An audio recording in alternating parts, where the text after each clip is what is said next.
The scene opens in complete chaos. Blood stains the ground, bodies lie lifeless, and screams echo all around. In the center of it all, a single warrior stands victorious, his presence commanding fear and respect. A crown is placed upon his head as he claims his new title, King. Just as he takes in his victory, another figure charges at him, aiming to take his life. But the attempt is futile. With a swift and effortless strike, he eliminates the threat. Then, everything fades. The crowned warrior stares at a mask, lost in thought. His mind drifts as a strange feeling washes over him. Before he can process it, darkness engulfs him. He feels weightless, like he's sinking into an endless ocean. A distant voice whispers through the void, telling him to seek the light in his new life. When he opens his eyes again, everything is different. The once mighty king is now an infant, cradled in the arms of two unfamiliar people. They gaze at him with love and joy, calling him by a name he doesn't recognize, Arthur. His father, with a warm smile, tells him to call him Dad. But Arthur is bewildered. Who are these people? Why is he here? It doesn't take long for him to piece it together. He has died and been reborn in another world. And to make matters worse, he's powerless.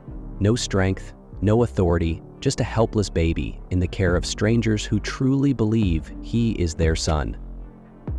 The days pass, and despite his frustration, Arthur is forced to live the life of a normal child. His father dotes on him, playing with him constantly, while his mother showers him with endless affection. He doesn't understand it. He was once a ruler, a warrior feared by many. Now he can't even lift his own head properly. His new life feels like a cage, a prison where he has no control over anything. He tries to shake the feeling that this is all just a bad dream, but deep down, he knows it's real, and it's only going to get stranger. One afternoon, Arthur watches as his father trains outside. The man is powerful, effortlessly wielding magic to move massive stones. Arthur is in awe. This world has forces beyond his understanding. Just as he's processing this new discovery, his father makes a mistake, injuring himself with a stray rock. Before Arthur can react, his mother rushes over and heals him with high-level magic. Arthur is stunned. If this kind of power exists, then he needs to learn how to use it. The next morning, his father heads into the forest to train again, but this time, he isn't alone. A group of people gathers around him, clearly his allies. Arthur watches from a distance, realizing that combat is a normal part of life in this world. When his father returns home later that day, he's greeted warmly by his wife and son. Arthur studies his father closely, observing every detail. He notices the blood on his hands and the weapon strapped to his back. In this world, it seems carrying weapons is completely normal, maybe even necessary. That means one thing: he needs to grow stronger, fast. Despite his frustration, he finds himself growing attached to this family. Their kindness is foreign to him, something he never experienced in his previous life. He recalls the times he had to fight for survival, always alert, never truly resting. Here, he sleeps in a warm bed, completely safe. It's unfamiliar, but not entirely unwelcome. As time passes, Arthur starts crawling, slowly gaining control over his body. His parents cheer him on, watching closely to make sure he doesn't hurt himself. One day, he catches sight of his reflection in a mirror. Staring at his small, unfamiliar face, he still can't fully accept this identity. The name Arthur, the helpless body, it all feels surreal. One night, after being tucked into bed, he waits until his mother leaves before making his move. Carefully, he crawls out of bed, determined to explore. His goal is the library. He has seen his parents go in there many times, and if he's going to understand this world, books are the best place to start. Slowly and silently, he makes his way there, avoiding detection. When he finally reaches the library, he pulls out a book and starts reading. Knowledge is power, that much he knows. As he flips through the pages, he discovers that this land is called Decadent and is divided into 3 kingdoms. The first is Dwarven Kingdom, a kingdom of people who live underground. The second is Dwarven Kingdom, home to the elves who reside deep within the forests. And lastly, there is Sabin, the kingdom he now belongs to. Unlike his previous world, where power had to be seized, here the throne is passed down through bloodlines. Curious, he grabs another book, but in his eagerness, he knocks both to the floor. He sighs, realizing this world is far less advanced than his old one. Its technology is primitive, but one thing stands out: magic. This world runs on mana, a force that can be inherited and used in two primary ways: enhancement and summoning. Enhancers strengthen their bodies, increasing their speed, power, and durability. Summoners, on the other hand, can manipulate mana to shape reality as they see fit. Arthur thinks back to the healing magic his mother used. If mana follows these two main paths, then there must be exceptions. He flips through more pages, searching for answers. The key to mastering mana, he learns, lies in something called the essence of mana. Most mages begin training around puberty, slowly gathering mana into a single core within their bodies. Arthur's mind races. This concept isn't entirely foreign to him. In his past life, he had mastered controlling his inner energy, using it as a weapon. If he could do that before, then surely he could do it again. Determined, he closes his eyes and focuses. Slowly, he attempts to gather the mana within his body, guiding it toward a single point. It's difficult, but not impossible. He can feel it, the energy responding to his will. But before he can push further, his mother suddenly appears, her voice filled with worry. She scolds him for sneaking off and warns him not to do it again. However, her expression shifts as she looks at him closely, almost as if she senses something different about him. A small smile forms on her lips as she gently pats his head. Arthur had no choice but to accept his reality. Stuck in the body of a baby, he felt trapped. Even the smallest things, like getting his diaper changed, reminded him how powerless he was. He needed to get stronger, fast. 2 years passed, and his mother often wrote in her diary, always praising him as the most beautiful and intelligent child. But there was one thing that bothered her. He had never smiled, not even once. Meanwhile, outside, Arthur was practicing with a stick, swinging it like a sword while his father watched. Impressed, his father called his mother to see, but she was furious. She scolded him, saying Arthur was too young to be handling weapons. Arthur quickly realized that in this world, mothers held all the power. One day, they took a trip to the city, and Arthur couldn't contain his excitement. He observed everything carefully, taking in all the new sights. He saw people using weapons, strange glowing stones, and even real magic. It was a lot to process, but he knew one thing: this world had power he needed to understand. As they headed home, exhaustion took over and he fell asleep, thinking about his new family. Despite feeling suffocated by this life, he couldn't deny that they genuinely cared for him. It made him wonder, wasn't this what family was supposed to be like? His past life flashed in his mind: the orphanage, the loneliness. Feeling warmth and love like this was something he had never experienced before. That night, while he slept, his mother spoke softly to him, mentioning how she noticed his habits, sneaking off to read books, pretending to be asleep when he wasn't. She knew he'd eventually want to explore the outside world. The next day, Arthur watched his father use magic to move stones. Seeing it firsthand made Arthur realize how lucky he was. He had a living example to learn from. His father's magic was powerful, and Arthur was sure now he had inherited the strength of an enhancement-type mage. Arthur's hunger for knowledge grew stronger. He wanted to read more, to understand this world better. When his parents tried to put him to bed, he used his innocent look to convince them to let him stay up and read. His mother resisted at first, but eventually gave in. Over the last 2 years, Arthur had learned a lot, but his biggest discovery was mana cores. He figured out how to gather energy into a single point in his body. It was tough, but his training was finally paying off. Then, disaster struck. A massive explosion rocked the house. His father barely had time to protect his mother before running inside to find Arthur. What he saw left him speechless. His son, not even 3 years old, had managed to control mana essence. Arthur was thrilled by his progress, but before he could process it, wooden beams collapsed toward him. He braced for impact, thinking this was the end, but his parents saved him just in time. His mother cried, overwhelmed by what had happened, but also relieved that Arthur was safe. As he looked at her, something strange happened. His eyes welled up with tears. He had never cried before, never felt this kind of emotion in his past life. He didn't understand why, but he hugged his mother tightly, tears falling freely. For the first time, he truly felt what it meant to be loved. But there was no time to dwell on emotions. Just as things settle down, a terrifying monster is shown. We then flash back to Arthur's previous life, when he was known as King Grey. In this life, he's presiding over a royal court session, delivering judgment to a man who had attempted to assassinate him. Despite the severity of the crime, the royal council has chosen mercy. The man is to be escorted back to his homeland with his family, where his final sentence will be delivered. The man, knowing his fate is sealed, pleads with the court. He admits to attacking the king, but insists the crime is his alone. He begs them not to punish his wife and son. He knows all too well returning to his home country would be a fate worse than death.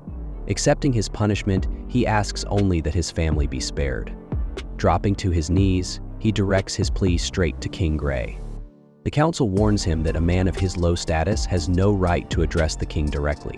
But before they can say more, King Grey steps forward. Without hesitation, he swiftly executes the man's family in front of him.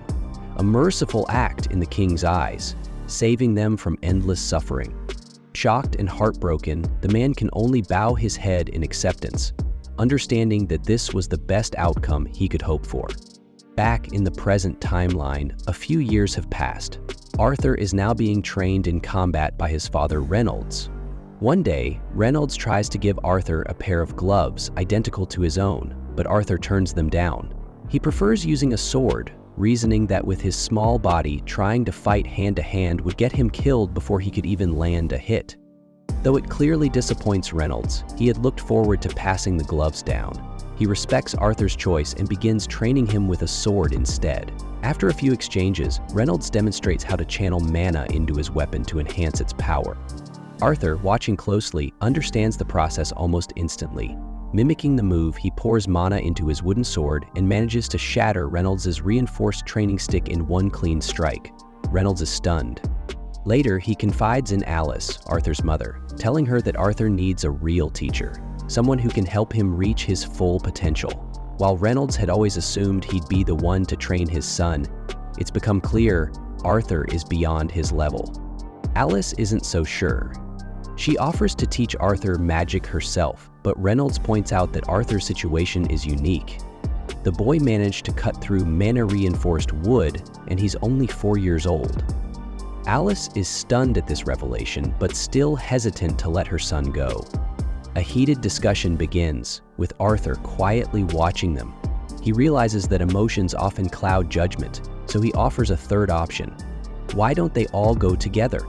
After a long pause, both parents smile, impressed by his maturity. They agree it's a great idea, and begin packing for the journey. Seeing how energetic and excited his parents are brings a genuine smile to Arthur's face. Soon after, the transport arrives. At Reynolds' request, Arthur introduces himself to the people picking them up. Their leader assumes Arthur doesn't recognize him, but Arthur remembers exactly who they are. Adventurers who helped rebuild their home after it was destroyed. They're called the Twin Horns, a group that once included both Reynolds and Alice. Their leader is Adam Crench, and the rest of the team includes Angela Rose, Durden Walker, Jasmine Flamesworth, and Helen Shart. Basically, the kind of names you'd expect from an all-star NBA roster. With everything in order, the journey begins. Arthur can't help but think how primitive this mode of transportation is, compared to the advanced tech he knew in his past life. Still, it's not so bad. He gets to sit next to his mom, which makes the ride surprisingly cozy. They're headed to a city called Cyrus, which should be interesting, but Arthur knows one thing for sure. In this world, danger is always lurking, no matter where you go. That becomes clear when the group sets up camp for the night and is suddenly attacked by monsters. Everyone jumps into action. Watching the fight, Arthur observes that Adam, Helen, and Jasmine are enhancers, while Angela and Durden appear to be casters. After the monsters are wiped out, he's impressed by how well the team fights together. He knows that one day he'll need to be just as strong. Later that night, while eating around the campfire, Arthur reflects that it's silly to expect comfort while traveling, but at least the food is warm and freshly made. Suddenly, Alice sighs deeply. Arthur asks what's wrong, and she says she's full, though Arthur keeps staring at her plate. Alice then notices that Reynolds' arm is injured. She sets her food aside to go heal him, but Helen and Jasmine stop her for a moment, sensing something in the forest. They position themselves to guard while Alice tends to Reynolds' wound using her healing magic. Arthur reflects on how his mother might be a rare type of mage known as an emitter, someone with healing abilities. Since they're so uncommon, emitter mages usually keep a low profile. Healing openly would only make her a target. That realization helps him understand why his parents chose to live quietly, hidden away in the countryside. A few moments later, Alice finishes healing Reynolds. Then, out of the blue, Adam says he wants to get a little workout in before bed and asks Reynolds for permission to take Arthur along for a quick training session. Arthur's caught off guard, but since his dad doesn't object, he doesn't have much choice. Training it is. As they begin, Arthur notices Adam wields a spear. He starts to worry that this might be more than just light exercise, especially since, well, he's only 4 years old. But he decides not to complain. Instead, he keeps his doubts to himself. Adam asks if he's ready. Then he starts channeling mana into his weapon, and Arthur can tell immediately he's not holding back. So Arthur does the same, imbuing mana into both his weapon and legs. That little surprise catches Adam off guard. Wasting no time, Arthur dashes straight at him. Adam tries to block, but in an instant, Arthur vanishes from his line of sight, reappearing behind him. He skids a bit in the dirt but manages to keep his balance. Despite his young age, Arthur keeps up with Adam's attacks until Adam lands a powerful blow that sends him flying. Arthur realizes his body is still way too light. Thankfully, Angela uses her wind magic to gently bring him down, saving him from a rough crash landing. Alice breathes a huge sigh of relief. She was this close to watching her little bonbon get splattered. Arthur thanks Angela, while the rest of the group immediately scolds Adam for going way too hard on a child. Adam tries to defend himself by saying Arthur's a little monster, but that's not enough to get him off the hook. As the group argues, Arthur, still catching his breath, gets startled by Yasmin suddenly appearing beside him. She simply asks, "How did you do that?" Arthur stays quiet. He doesn't really know what to say, but he does recognize that look in her eyes. The look of someone who won't back down until she learns what she wants. The journey continues smoothly after that. Along the way, Arthur keeps training, not just with Adam, but with everyone in the group. He learns a ton and even shares some wisdom from his past life. It's been a truly eye-opening experience. He even shows Yasmin how to enhance her footwork using mana for high-speed movement. Over time, he starts noticing that she's sticking closer to him, something that doesn't bother him at all. Then one day, something unexpected happens. Yasmin finds out it's Arthur's birthday and decides to thank him for everything he's taught her. She gives him a knife as a gift. Arthur is a little surprised, but genuinely grateful. It's clear now she's grown attached to him. As they're talking, the other girls notice and are stunned. Yasmin isn't exactly known for being affectionate with anyone. Alice, watching from afar, teases that it's probably because her son is so charming. Adam calls out that it's time to move, and Alice relays the message to Arthur. But then Arthur notices something. Alice briefly makes a face like something's wrong. He asks her about it, and she quickly brushes it off with a smile, saying, "It's nothing." Still, the way she dodged the question leaves him worried. Later, while traveling through the mountains, the group suddenly gets ambushed by a gang of bandits. Arrows rain down, pinning them in place as enemies begin to surround them. Luckily, Angela steps up and deflects the arrows using her wind magic. Arthur immediately realizes this is a serious situation. That's when the bandit leader steps forward and makes his demand. They're to hand over the woman and the child unharmed or risk lowering their value. He then orders his men to attack from both flanks. Despite the chaos, Alice stays calm, comforting Arthur and telling him she'll protect him. Arthur believes her, and that gives him strength. Durden moves to intercept the enemies attacking from above with his magic, while Reynolds takes the front line with his short-range combat style, supporting the team with everything he's got. Helen fired arrow after arrow at any bandits she could reach, while Adam and Yasmin fiercely held the line, defending the caravans with everything they had. Arthur analyzed the situation. Individually, they had the upper hand, but what really worried him was the sheer number of enemies. The bandits had the numbers, and that strength in unity was starting to take its toll. As the fight dragged on, fatigue began to show. Then, in a brutal move, the bandit leader hurled Reynolds against one of the wagons, leaving him badly wounded. This forced Alice and Arthur to jump out of hiding. Despite his injuries, Reynolds immediately ordered them to stay back. He knew it would be a huge problem if the bandits discovered what kind of power his wife truly possessed. Coughing through the pain, Reynolds looked at Arthur and told him to take his mother and run. Arthur hesitated. He believed he was strong enough to fight, strong enough to stand his ground. But Reynolds shook his head and told him the truth. Alice was pregnant. The news hit Arthur like a bolt of lightning. Everything started to make sense. Her strange behavior, the way she was always holding back. Now he understood. Fueled by a new sense of purpose, Arthur accepted his father's request. Without wasting another second, he grabbed his mother's hand and bolted from the battlefield. The bandit leader, realizing their plan, ordered his men to intercept them. But just as they were about to strike, Reynolds launched forward and landed a massive punch. The leader blocked with his giant axe, but this time Reynolds wasn't holding back. The sheer force of the punch made the man stagger back several feet. Meanwhile, a group of bandits tried to cut off Arthur and Alice's escape, but were taken out just in time. Yasmin and Adam tossed them weapons, yelling for Arthur to keep going, not to look back. The rest of the group followed their lead, throwing everything they had to clear a path for the mother and son. As Arthur sprinted, heart pounding, he couldn't help but reflect. He had taken so much from others in his past life, and now here he was, running to protect what little he had left. He remembered that family he destroyed with his own hands. Maybe this was karma. Just when he thought they'd made it far enough, a hidden enemy struck. A wind mage appeared out of nowhere, casting a powerful spell. Arthur reacted just in time, pushing his mother out of the way. But the spell hit him full force, sending him flying off a cliff. As he fell, time slowed. He didn't plan on dying alone, so he grabbed the dagger tied to his belt, hurled it upward, and managed to catch the wind mage by the leg, dragging the attacker down with him. Back at the battlefield, Angela and Dordan cast their spells, trying to catch Arthur mid-fall. As the wind howled around him, Arthur felt something strange in his chest. Not fear, not pain, something warm.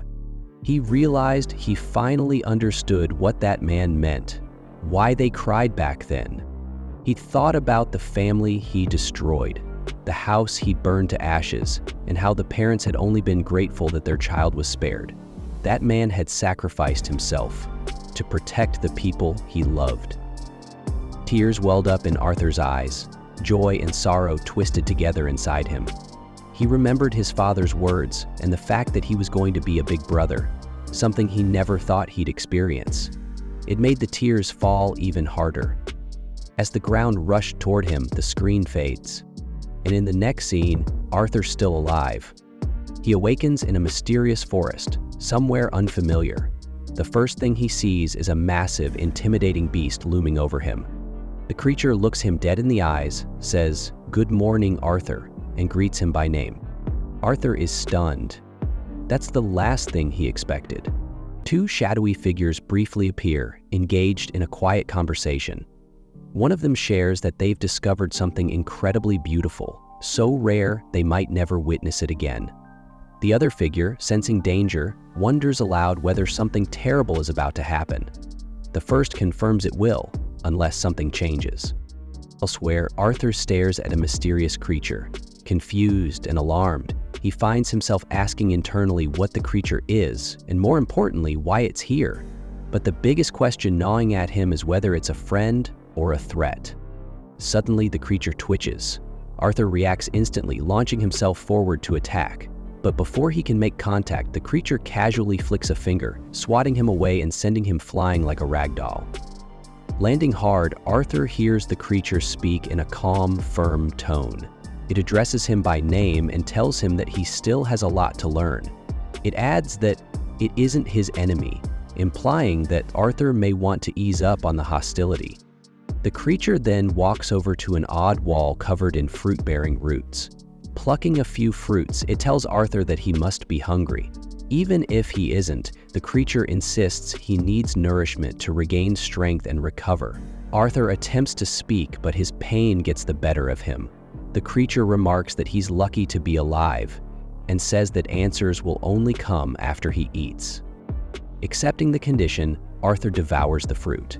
Once he finishes, his first concern spills out. He desperately wants to know if his parents are safe. The creature calmly reassures him that they're alive and had continued their journey days ago. To prove it, it conjures a magical image showing the site where they were ambushed. The vision overwhelms Arthur with emotion. Tears stream down his face, relief and joy crashing into him all at once. With the heavy burden finally lifted, he attempts to thank the creature, only to realize he doesn't know her name. She smiles and introduces herself as Sylvia. Over the next few days, Arthur recovers under Sylvia's care. He expresses a strong desire to return home, but Sylvia explains that they're near the edge of a forest swarming with bandits and wild beasts. She assures him that she knows a safe path, but notes that creating a spatial portal requires careful preparation. Understanding the situation, Arthur begins to train right away. Sylvia appreciates his drive and remarks that children should stay active. Yet, Arthur can't help but notice how guarded Sylvia is. She never talks about herself. Her monstrous appearance has even startled him more than once, like a living jump scare. Still, beneath the surface, he senses an unmistakable warmth and kindness. One day, as Arthur meditates, Sylvia observes something intriguing. She realizes that he already possesses a mana core despite his young age. Curious, she asks him to try something. Then, right before his eyes, she creates a spell in one hand while simultaneously gathering mana. Arthur is stunned. She's drawing energy and casting at the same time, something he didn't even think was possible. Sylvia explains that humans often treat mana as something rigid, only storing and using it. But for mana beasts like her, such techniques are second nature. She then asks Arthur if he wants to learn this ability. Without hesitation, Arthur agrees, but before she teaches him, Sylvia asks a serious question. What does he plan to do with that power? She makes it clear that she refuses to pass on strength to someone who might misuse it. Arthur thinks for a moment, then recalls the recent ambush. He declares that he'll use his power to kill anyone who tries to take away what matters to him. Sylvia doesn't accept that answer. With a flick of her finger, she strikes him again and scolds him. That wasn't what she was hoping to hear. Arthur pushes back, arguing that fighting and killing enemies is necessary. That mindset made him the strongest king in his past life. But Sylvia isn't convinced. She urges him not to throw away the life she saved on hate and revenge. With surprising tenderness, she strokes his face with a clawed hand and tells him that she could easily end his life if she wanted to, but she'd rather pat his head instead. Arthur blushes, flustered, and admits he'd prefer that too. Sylvia smiles, calling it the better choice. She tells him that anger and hatred are easy to ignite, but they leave nothing behind. She wants a better path for him. Then she asks once more, what will he do with his power? This time, Arthur reflects deeply. He remembers peaceful moments with his parents and the adventures he shared with the Twin Horns party. With newfound clarity, he answers that he wants to use his strength to protect the people he loves. Sylvia finally hears the answer she was waiting for. Meanwhile, elsewhere in the forest, another creature much like Sylvia roams silently. It senses her presence and knows that she cannot hide. Rising into the air, it continues its search, but its true intent remains a mystery. The scene shifts again, this time to Arthur's past life. Back then, he was known as King Gray. One day, he left his chambers to visit an influential noble within the castle. Although he held the title of king, real power resided with the parliament. With dwindling resources and declining birth rates, kings had been reduced to weapons of war. During the visit, the noble flattered him, praising his conquests and celebrating the wealth and glory his brutal victories had brought. Then, with a curious tone, the noble asked what brought the great King Gray to his home. Gray said nothing. Without a word, he turned around and walked away. After that, we see a shattered display case. A crown lies broken on the ground, and next to it, a sword is stabbed into the floor. Back in the present, Sylvia is teaching Arthur how to use magic by gathering mana. He needs to collect it while using it, and once he can do that, his magical abilities will expand significantly. Arthur struggles to stay focused, but he keeps repeating to himself that he can't rush. He has to stay in control. We flash back to his past during a training match. There was so much he didn't have back then. What he wanted most was to control mana, to win, to improve. That experience fuels him, and he finally succeeds in activating the skill. He's thrilled. Sylvia congratulates him, but when he walks toward her, she suddenly punches him into a pile of rocks. He's completely confused, even more so when he realizes he's wrapped in some kind of magic barrier. Sylvia tells him to stay quiet, so Arthur just peeks through a hole between the rocks to see what's happening. That's when a mysterious figure suddenly appears, the one who had been searching for her. Arthur wonders who he is. Even though he looks like Sylvia, he gives off a completely different, threatening vibe. Sylvia says she's surprised he found her, and the man responds that the pain in her blood led him there. He cuts straight to the point. He wants her to come with him. Sylvia refuses without hesitation.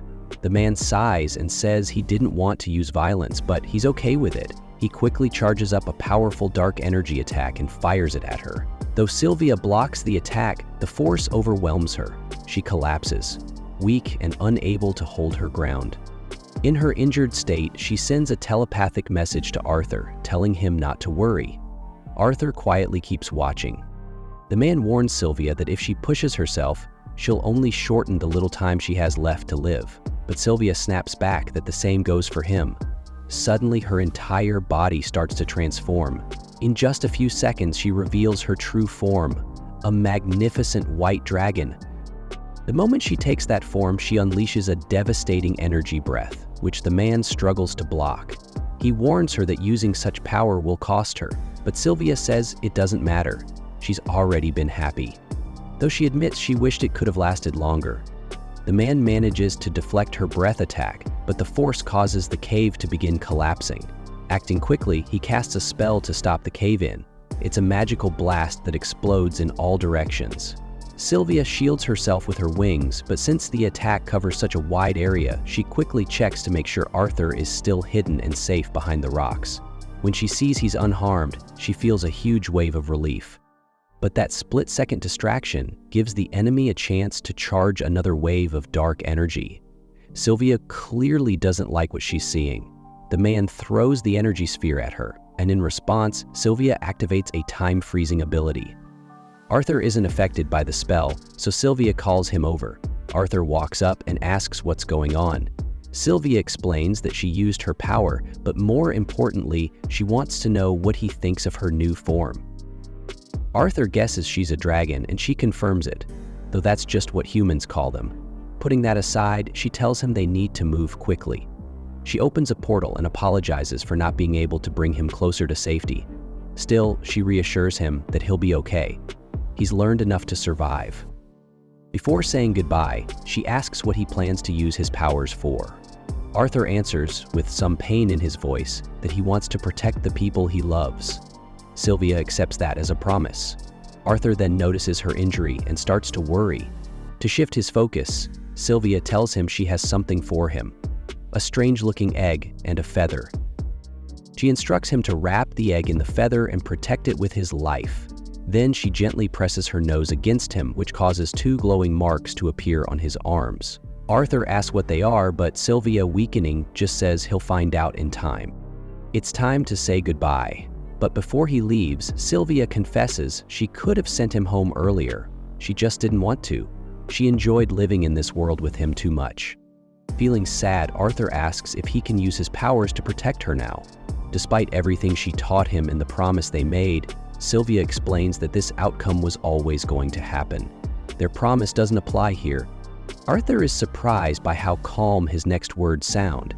He wonders if it's his gratitude or the time they spent together that changed him. He tells her that he doesn't care if she's a dragon or a monster. She's family to him. Sylvia reminds him that he already has a mother, so Arthur decides to call her Grandma instead. She's taken aback, but after a moment asks him to say it again. He does, with a big smile. Sylvia can't help but smile back and thank him, but with time running out, she pushes him into the portal.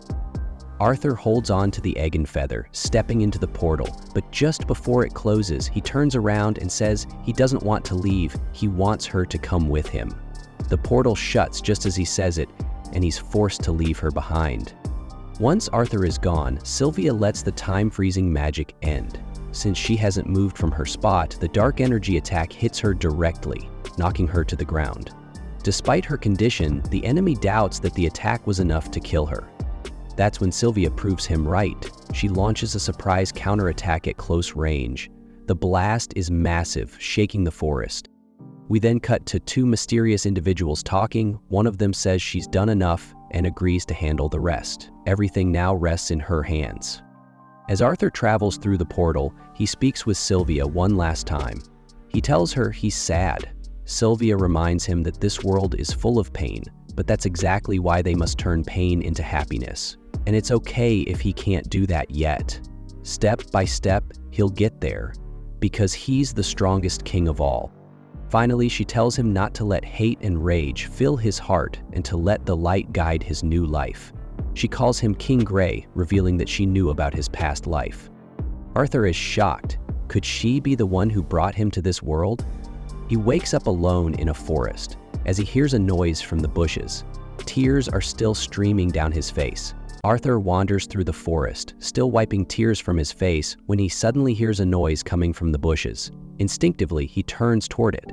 As he moves deeper into the woods, another loud scream confirms it. There are people nearby. Without wasting a second, Arthur climbs up into the treetops, moving swiftly from branch to branch, careful not to drop the mysterious egg he's been protecting. Soon, he finds the source of the scream. A young elf girl being kidnapped by a group of mercenaries. They're laughing about how elf girls sell for a high price, bragging that they'll finally be able to leave this cursed forest. Arthur instantly realizes they're planning to sell her as a slave. The scene hits hard, triggering painful memories of the ambush that nearly claimed his and his mother's lives. Those criminals had the same intentions. Rage bubbles inside him, but he remembers Sylvia's teachings, how to stay calm and not let emotions control him. So instead of acting out, he chooses to follow them quietly. As the day passes and night falls, the mercenaries finally stop to set up camp. Arthur debates asking them for directions to the nearest human settlement, but he's more concerned about the girl getting hurt. So he silently prepares, crouching down and focusing his energy. When darkness takes over the forest, Arthur notices the wolves in the camp, strangely obedient. Watching closely, he figures out it's due to magic. That gives him an idea. He tosses something to startle the wolves, causing chaos. The mercenaries rush out, trying to quiet them down before any monsters show up. That's when Arthur strikes. He silently sneaks up on one mercenary who's wandered a bit too far and takes him out with a blade charged with energy. Then he snatches the guy's knife and uses it on another mercenary who approaches after spotting the body. With two down, Arthur realizes how physically exhausting this is in his current body. Moments later, more mercs show up, wondering what's taking so long. Arthur doesn't hesitate. He lunges, managing to wound one in the leg. The guy's scream alerts the boss, who comes out to investigate.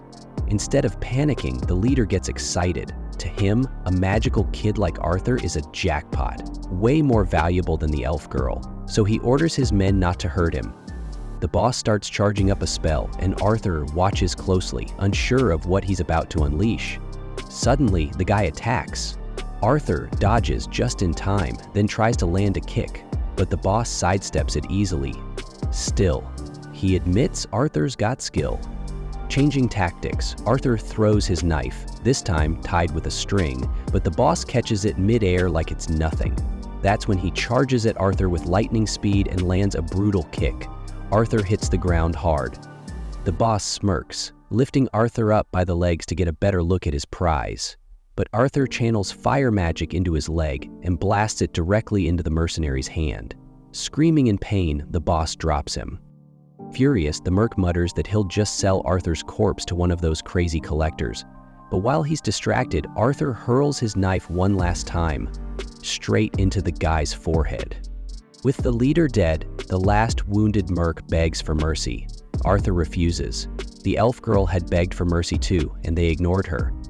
After finishing him off, Arthur climbs into the wagon, gently removes the blindfold from the elf girl, and for a moment sees a strange silhouette over her face, something he doesn't quite understand.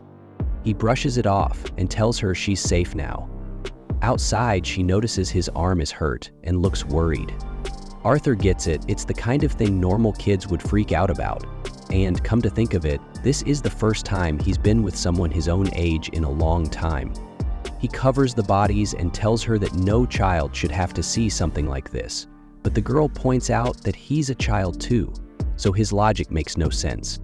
When she asks what happened to the bad men, Arthur simply says, "They had an unfortunate accident. But you're safe now, and that's all that matters." Relieved, the girl smiles. Arthur grabs some gear from the mercenaries, tells her goodbye, and prepares to leave. He's got his own journey to continue, his own version of The Last of Us. But just as he's about to walk away, she tugs on his sleeve. He instantly realizes she doesn't want to be left alone. Gently, he explains that he needs to go find his family, that he has important things to do. Still, she won't let go. Curious, Arthur asks, "Aren't elf kids supposed to be safe in the forest?" She shakes her head. "My parents said the tree monsters eat kids." Turns out she got lost chasing bugs and has no idea how far she's wandered. Worse, her village is in the opposite direction from where Arthur's headed. He sighs. There's no way he can just abandon her now. He agrees to help her, then turns to the wolves. He has no idea how to control them and thinks maybe it'd be best to give them a painless end. But then, out of nowhere, she makes a surprising suggestion. She asks Arthur to release the animals, which worries him. What if they get attacked out there? But she reassures him not to worry.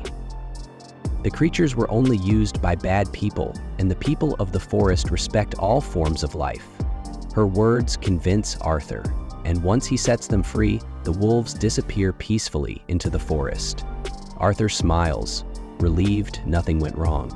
With nothing holding them back now, she asks Arthur to accompany her so she can lead him back home. They begin walking through the forest, continuing until daylight breaks. That's when Arthur realizes he still doesn't know her name. She introduces herself as Tizia Elida, and Arthur gives his name in return. While preparing a small meal, he encourages her to eat, even if she's not hungry, since they might still have a long way to go. His advice reminds him of a time when Sylvia forced him to eat. He realizes he sounded just like her. Tizia wrinkles her nose and complains that the food smells weird. Arthur explains it's just dried meat boiled with a little salt, though he admits it might taste better with some herbs. She makes a funny face while eating, but soon says she's craving something sweet. Arthur reflects on how he's always seen food as just fuel. Watching her, he figures maybe he could learn a thing or two about being a kid from Tizia. Then she asks what he's doing in the Shirewood. Arthur replies that he got separated from his family. That hits home for Tizia, who realizes they're kind of in the same boat, even if she won't be going with him when he heads back. Curious, Arthur asks what life is like in the land of the elves. As they keep walking, Tizia tells him that Eleanor is a fun place. Her parents are always busy, so she usually spends time with her grandpa and some caretakers. Later, Arthur notices the trip is taking longer than expected, and there's still no sign of the elven land. Looking toward Tizia, he sees some glowing bugs fluttering around her. He asks about them, and she says they're common in Eleanor. They use them to mark paths. She catches one on her finger and offers it to Arthur. When he declines, she puts it on his ear anyway and says it looks good on him. Like an earring, the little bug flits away shortly after, and Arthur guesses this is just how kids play. Switching topics again, Tizia says she's excited to train at her teacher's house once her mana wakes up. Arthur finds it interesting. Apparently elves don't have formal schooling, but he keeps that to himself to avoid confusing her. Just then they notice one of the wolves from earlier is trailing behind them. Arthur decides to ignore it for now and keeps walking. When night falls, they set up camp, but Arthur hears the howl of the horned wolf from earlier and regrets not killing it. He tells Tizia to rest inside the tent. He'll stand guard outside. Alone, he reflects on everything that happened that day. He also wonders what it was that Sylvia had wanted to give him. Later, Tizia comes out and asks if he's really not going to sleep. She says her grandpa told her not to sleep near men, but promises she won't tell anyone.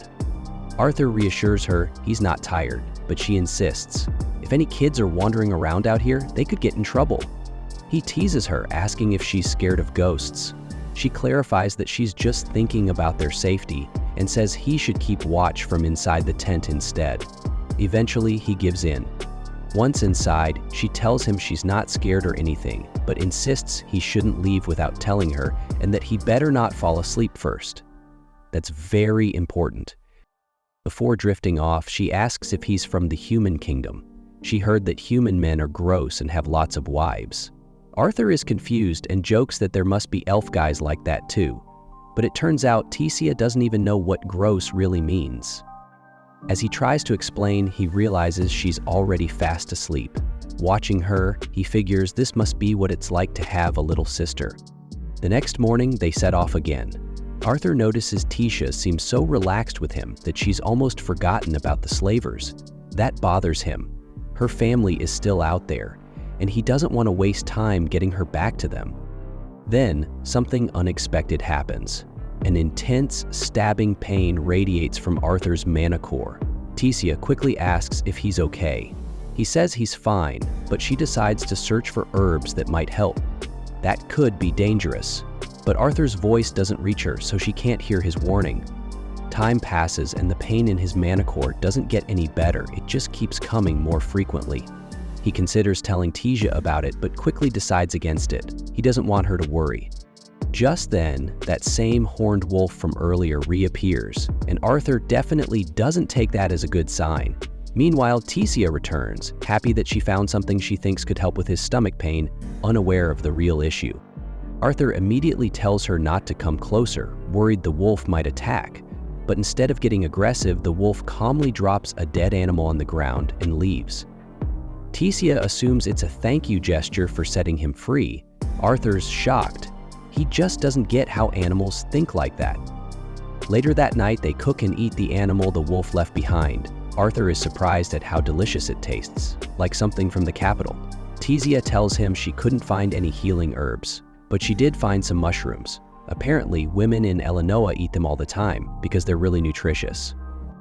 Arthur tries one, but all it does is give him terrible gas, something Tecia clearly didn't expect.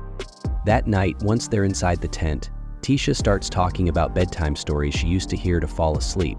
But after a few minutes, Arthur can't help but doze off. The next morning, they continue their journey. Arthur has no choice but to push through the pain in his manicore. During the walk, Tecia brings up that since they know each other better now, she wants to call him Ark, like they're real friends. He agrees, but he doesn't say much else. So she asks if that's all, and Arthur replies with a mock formal tone that, for a low-born village boy like him, it's an honor just to be walking beside Lady Tecia Aralead. She doesn't get what he's trying to say, saying that kind of old man joke is weird.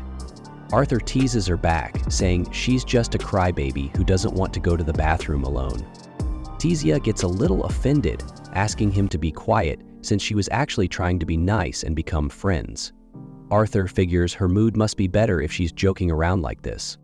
Soon after, they come across the spot they were looking for, some kind of glowing light embedded in a tree. Arthur feels uneasy, unsure what it is. A wind blows from it, gently pushing him back. Tecia approaches it and then turns to Arthur, inviting him to come with her. This, she says, is the entrance to the land of the elves.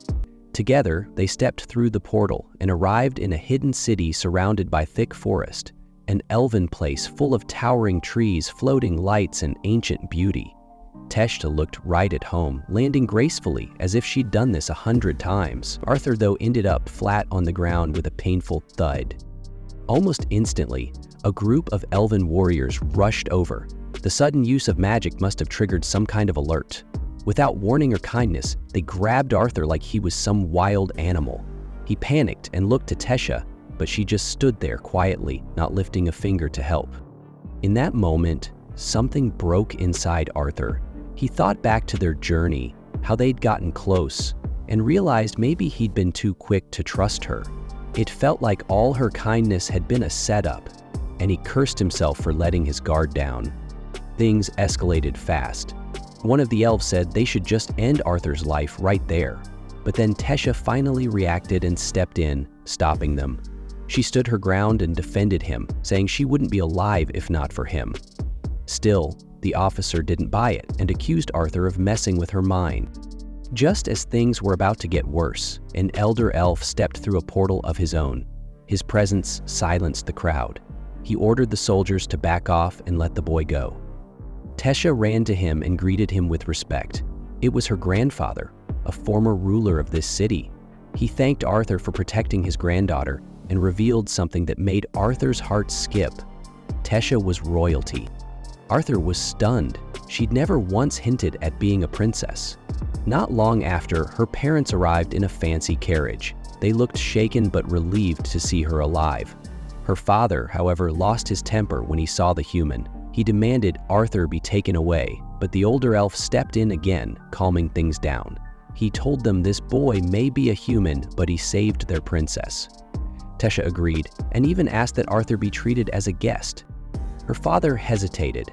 Letting a human into their sacred home was unheard of, almost like breaking one of their oldest laws. But Tesha didn't care about rules or history. She just wanted to share a meal with the friend who kept her safe. Her grandfather said he'd like to speak with Arthur soon, and Arthur couldn't help but feel the man had a strange, powerful aura about him.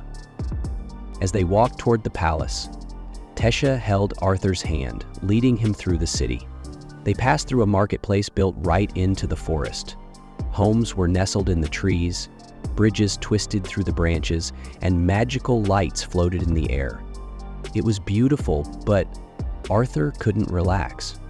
Everywhere he went, people stared. Some looked confused, others looked angry.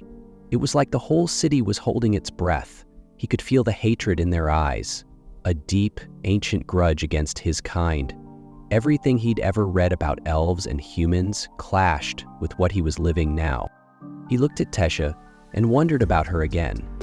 She saved him from the guards, sure, but the cold way she looked at him earlier still lingered in his mind. There was a darkness in her he didn't understand. His body ached from the earlier fall, but his heart hurt more from the confusion and doubt. One thing was clear, he couldn't let his guard down again. Eventually, they reached the castle. Tesha was welcomed by her staff with open arms. She told them to treat Arthur with kindness, saying he had risked his life for her, and even though he wasn't one of them, she believed he was someone they could trust. Arthur wanted to talk about everything that had happened, so Tessa brought him to meet her family. Her parents and grandfather were already waiting, and the table was packed with fancy food that looked straight out of a royal festival. Arthur didn't sit right away. He felt out of place, like a guy who wandered into the wrong party. But Tessa gave him a look that made it clear. He belonged at that table. Even so, sitting there at the head of the table, surrounded by powerful elves in a city that hated humans, Arthur felt like a target. Tessa's father, who introduced himself as Alwyn, broke the silence by sharing his name and the Queen's, Muriel. Arthur, trying to stay humble, told them he came from a tiny village in the Sand Kingdom and never expected to be in a palace like this. To Arthur's surprise, Alwyn praised how well he spoke, which gave Arthur a bit of hope. Maybe they'd stop treating him like some lost kid. Then the questions started, mostly about what went down in the forest. Arthur didn't spill every detail, but explained that he got separated from his folks when bandits attacked. He kept quiet about some stuff, partly because it was too painful, and partly because he didn't fully trust the room yet. But when he talked about meeting Tessa and how she was nearly captured, the whole mood shifted. Tessa's dad slammed his fist on the table, furious at the idea of slave traders trying to take his daughter. That triggered a rant about how humans were monsters. Arthur spoke up, saying, "Bad people exist in every race, not just his." Then came the big question. How did a kid like Arthur stop a group of dangerous criminals? Arthur admitted he used a bit of magic. That raised eyebrows. One soldier even called him a liar, claiming he was just trying to trick his way into the kingdom. But Vian, the elder elf, shut that down fast and reminded everyone to stay respectful. Tessa backed Arthur up. She remembered everything clearly. The chains, the fear, and the men who thought they could sell her like an object. Her mom hugged her tight, trying to comfort her. Alwyn, seeing his daughter shaken like that, seemed to soften a little. He thanked Arthur for helping her, but the boy had one simple request. He just wanted to go home. Arthur didn't ask for riches or rewards. All he wanted was to return to Sapan and find his family, but the tension between elves and humans still hung heavy in the room, and Alwyn didn't seem too eager to help. Arthur pointed that out. If elves believed they were better than humans, then maybe it was time they proved it through actions, not just words. That hit hard. Vian smirked slightly, like Arthur had made a solid point. But there was a problem. The portal to Arthur's homeland wasn't something they could use freely. It only opened once every 7 years during a special meeting between the races. The next time, 5 years away. And there was no way Alwyn was going to let a human live among elves for that long. So, he agreed to send Arthur back with a few soldiers the next day. Arthur was beyond grateful, even if his chest was still burning with that strange pain. It flared up again so badly that he had to grit his teeth just to hide it. Later that night, Arthur was given a guest room. As he washed up, the pain grew worse. Alone and exhausted, he looked out at the stars and hoped maybe someone somewhere could hear him. He whispered the name Sylvia in his mind. Even though he didn't know if she still existed, he stepped onto the balcony, letting the wind cool his face. That helped a bit, but the pain wasn't just physical. It was everything. Missing his family, not knowing if they were okay. Watching Tessa laugh with her parents only made it worse. He wondered if his parents were smiling somewhere too, or if they were gone for good. That thought kept him up long into the night. That night, Arthur couldn't sleep. His chest pain kept getting worse, and no matter how much he tossed and turned, there was no peace. So, he quietly stepped out for a walk, hoping some fresh air might help clear his head. As he wandered through the quiet kingdom, lost in his thoughts, Tesha eventually found him. She noticed something was clearly off with him. Arthur brushed it off with a playful remark, trying to hide how he felt, but Tesha wasn't in the mood for jokes. She looked a bit guilty about how the others had acted toward him earlier. Arthur didn't seem too bothered, though. He understood why they were being cautious. If anything, he felt it proved how much they cared about her safety. He even joked that she should enjoy being the center of attention while it lasts. Tesha didn't laugh. She quietly said things would feel normal again once Arthur found his family. Hearing that made Arthur go quiet. Deep down, he wasn't sure if his parents would even want to see him again. He kept blaming himself for the attack and believed his very existence just brought disaster. For someone so young, he carried way too much guilt. Tesha shook her head. She pointed out how ridiculous that sounded. If she was already sad knowing he'd leave soon, how could his parents not feel the same, or even worse? Her words were warm, and Arthur could feel the weight in his chest loosen just a little. Just then, the night sky lit up with glowing insects drifting in the breeze, almost like floating stars. The sight was magical. Arthur stared at them in silence, reminded of his parents and wondering if they were safe. The beauty of the moment clashed with the darkness he still carried inside. He couldn't forget the fear on that elf's face when the soldiers grabbed him. That memory made him question who he really was. As Arthur was lost in those thoughts, a small object zipped past him. Without thinking, he caught it. It wasn't dangerous, it was just one of those glowing insects. But he wasn't being attacked. It was a test. Lord Vian had been watching, curious about Arthur's reflexes. The elf confirmed it wasn't meant to hurt him, but he wanted to see if the boy's story checked out. Arthur wasn't thrilled about being tested, but Tesha jumped in, clearly annoyed. Vian said he meant no harm. On the contrary, Arthur had sparked his interest. Out of nowhere, Vian summoned a wooden training sword and tossed it to Arthur. He moved Tesha to a safe distance with a wave of his hand. Arthur knew what was coming. He took a stance and rushed in, hoping to land a surprise strike, but Vian was quick, way faster than someone his age should be. Arthur had to use magic just to keep up. Every move Arthur made was dodged, every swing avoided. Even when he tried clever tricks, Vian stayed a step ahead. Then, with one clean strike, the elf shattered Arthur's weapon. A flying shard headed toward Tesha, but Arthur tossed the broken handle to deflect it before it reached her. Not done yet, Arthur tapped deeper into his power and launched another flurry of attacks. Vian responded with the calm of someone who had fought 1,000 battles. It reminded Arthur of the deadly creatures he had faced in another life, how they moved when it was truly kill or be killed. This was real. Despite being outmatched, Arthur's will didn't break, and after pushing himself harder, he finally managed to land a hit. Vian actually looked surprised for the first time. Before anything else could happen, Tesha marched over and gave the old elf a scolding. She didn't care how strong he was, he needed to stop bullying Arthur. Vian, half joking, said he might have lost if he had gone easy. Arthur couldn't believe he was being taken that seriously, but it felt good. Like for once, someone was seeing his real potential. Vian offered something unexpected. He wanted to train Arthur personally. Arthur was speechless. A part of him wanted to say yes immediately, but he hadn't forgotten his family. They had no idea he was still alive. That's when Vian made a promise. He would make sure Arthur's parents got word that their son was safe.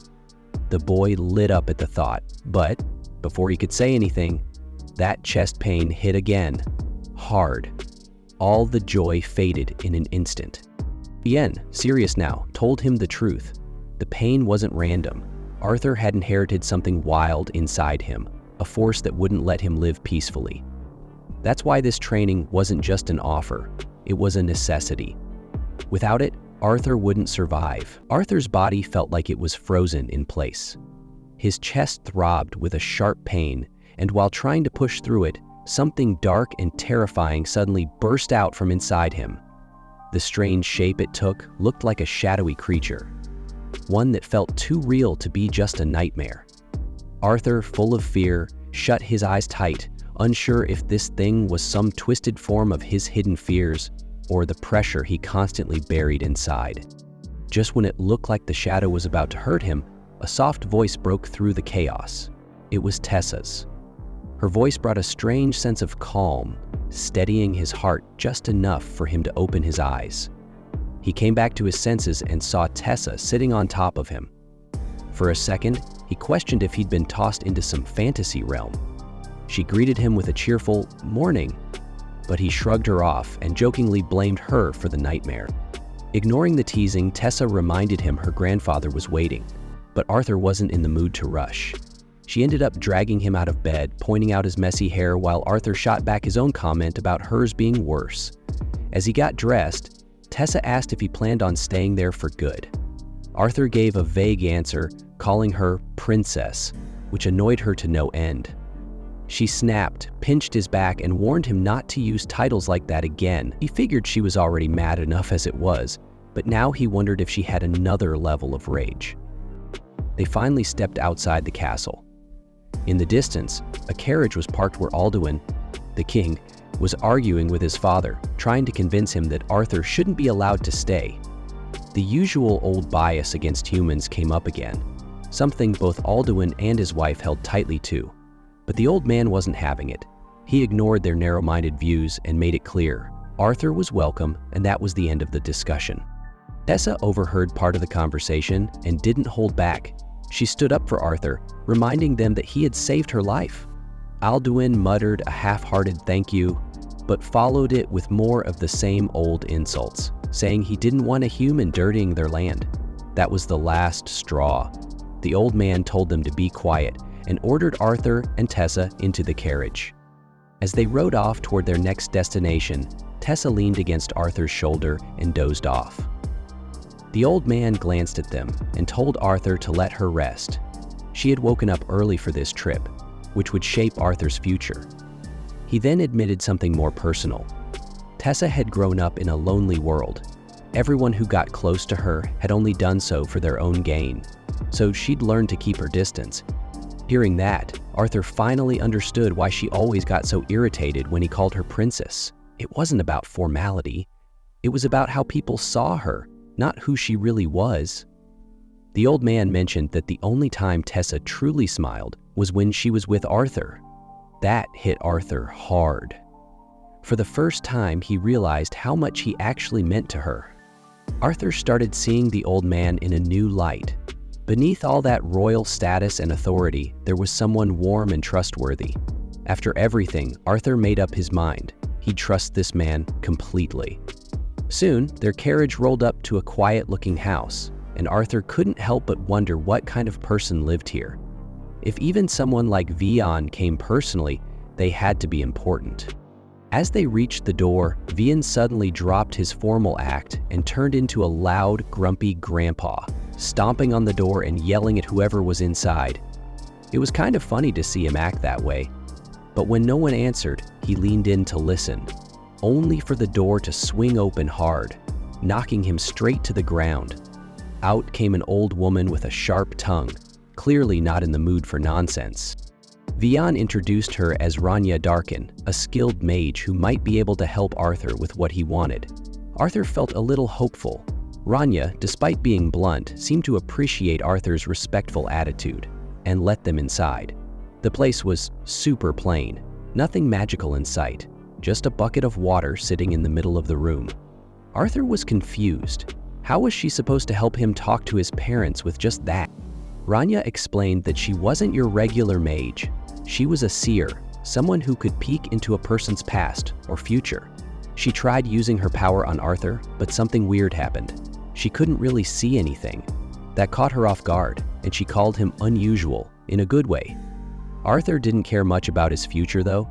He just wanted to tell his parents he was alive, so they wouldn't be sad anymore.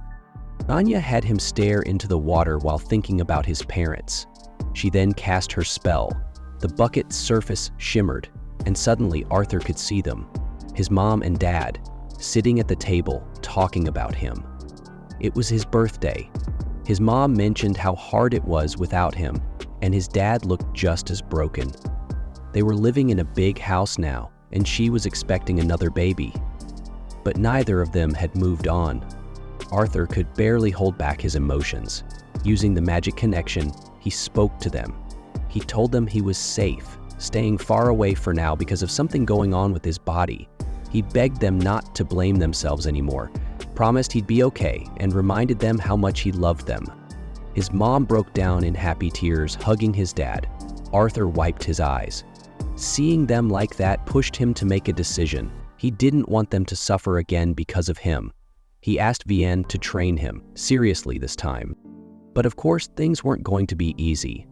Not everyone was happy about him staying. Alduin and Marial still didn't like the idea of a human living in their elven city. They thought it was dangerous and shameful. Vian and Tessa had to meet with Alduin again to sort things out. Tessa stood her ground, reminding her father that Arthur had saved her, twice. If they kicked him out now, it would send the message that elves repay kindness with cruelty. Still, Alduin didn't budge.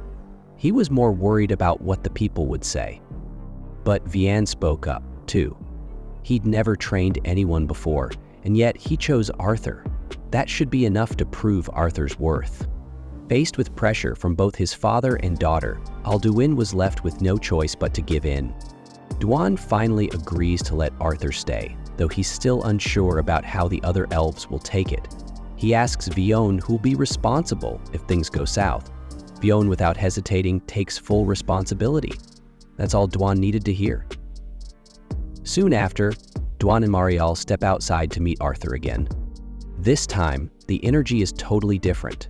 Alduin, who once looked down on Arthur, now stands in front of him with a softer tone. He admits he was wrong before, not because of anything Arthur did, but because of how most elves see humans. It's clear now, he's not just doing this out of duty, but because his love for his family pushed him to accept what they want. Arthur notices this shift right away. The man who had once been cold was now smiling and shaking his hand. But Tesha wasn't done. She challenges her father in a playful way. If he really doesn't mind Arthur staying, then he should let her take him out into the city. Since the news about Arthur being allowed to stay was already spreading, Alduin agrees with no complaints. Tessia, excited, pulls Arthur along to explore. Arthur looks around, completely amazed. It's his first time really walking through the elven city, and everything looks magical. Colorful buildings, unique outfits, and people with features he's never seen before. Tessia talks about a popular shop nearby that sells sweet fruits and snacks, and the two hurry to get there before it gets too crowded. While they're on their way, a young elf bumps into Arthur on purpose. Arthur, being polite as always, doesn't make a big deal out of it. He even apologizes, trying to walk away, but the boy glares at him. The elf throws out a rude comment saying Arthur has made him dirty just by touching him, and makes it clear that no matter what anyone says, even Vian, humans like Arthur will never belong here. Normally, Arthur would stay quiet, but after spending time with Tecia, he's picked up a bit of her playful spirit. When the rude elf turns to Tecia, saying she should stay away from Arthur to keep her good image clean, Arthur decides to mess with him a bit. The elf introduces himself proudly, acting like he owns the place. Arthur responds with an exaggerated bow and purposely messes up the guy's name in a way that sounds like an insult. The crowd chuckles. The noble elf realizes he's being mocked and, trying to save face, challenges Arthur to a duel right there. That sort of thing isn't common in the city, so it quickly draws a crowd. Everyone stops to watch. If Arthur refuses, it'll look like he's weak, and it could make Vian and the royal family look bad too. Even though Tecia tells him it's not worth it, Arthur steps forward. The noble elf asks Tecia to be the judge, and just like that, the fight starts. The proud elf charges forward confidently, but Arthur doesn't waste time. With just one clean hit, he knocks the guy to the ground. Everyone watching is stunned. Tecia shakes her head. She'd warned him earlier that Arthur wasn't someone to mess with. Since the noble didn't listen, he got what he deserved. She grabs Arthur's hand and runs off, laughing. Arthur follows, smiling. This was the first time he really felt like he was starting to fit in. As the days pass, Arthur and Tecia grow closer. They hang out often, grabbing food, studying, and just enjoying each other's company. Anytime someone gives Arthur trouble, Tecia's there in a flash to back him up. After one of their usual outings, they stop by a railing and talk quietly as the sun sets. Arthur knows it now. His training and a new chapter in his life is just getting started. The next day rolls around and Arthur looks a little off. Tessa notices it right away and tries to figure out what's on his mind. He seems lost in thought, like he's carrying a heavy weight inside. What she doesn't know is that earlier he had a serious talk with Vian. Vian had reminded him that he was all alone in a new place. No family, no real friends to lean on yet. It was just him, trying to find his place. But even with all that, Arthur had chosen to stay. Vian didn't sugarcoat things either. He told Arthur that the training would be rough, way tougher than anything he'd been through before. Still, Vian gave him a chance to back out, but Arthur said no. He wanted this. He was ready. Vian told him to ignore the pain building in his mana core for now and focus on what's ahead. Now, looking at Tessa, Arthur feels more sure about his decision. He's pumped for training, even though he knows it won't be easy. He's been through battles with his father before, but something about this challenge feels bigger.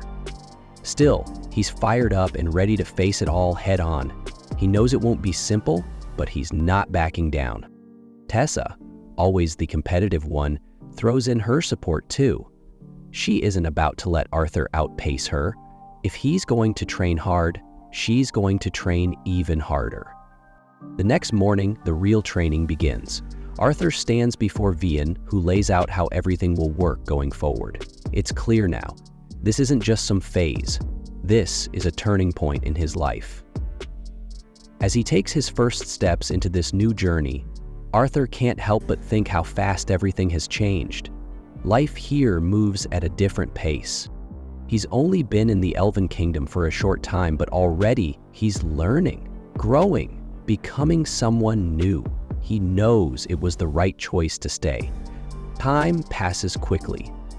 Training becomes part of their routine. Even Tessa's gotten better. She's now able to use Harana.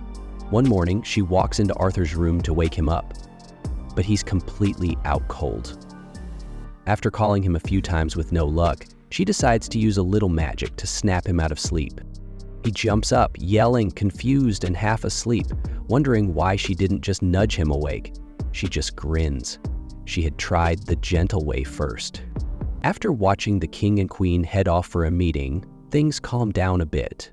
Tesha hands over some breakfast to her friend, a sandwich she made herself. He munches on it with zero hesitation, clearly not wasting time with compliments. A little later, they're both out on the training field, stretching and gearing up. Vian, their instructor, isn't thrilled that they arrived later than usual. He casually tosses them wooden swords, ready to get started. As the two get into sparring mode, talking tough like they're about to finish each other, Vian can't help but think, it's probably time to step things up. Before long, Tesha is flat on her back, catching her breath after a rough match. Vian shifts the lesson over to magic. He pulls out a book and starts going over the basics. Magic starts with mana, which is basically the fuel behind every spell. Once someone learns to control that energy, they can connect with one of the natural elements, stuff like water, wind, fire, or earth. What element you get depends a lot on your background. Some folks are naturally tied to certain elements. For example, elves usually connect with wind, dwarves with fire or earth, and humans, well, they've got the potential to use any of them.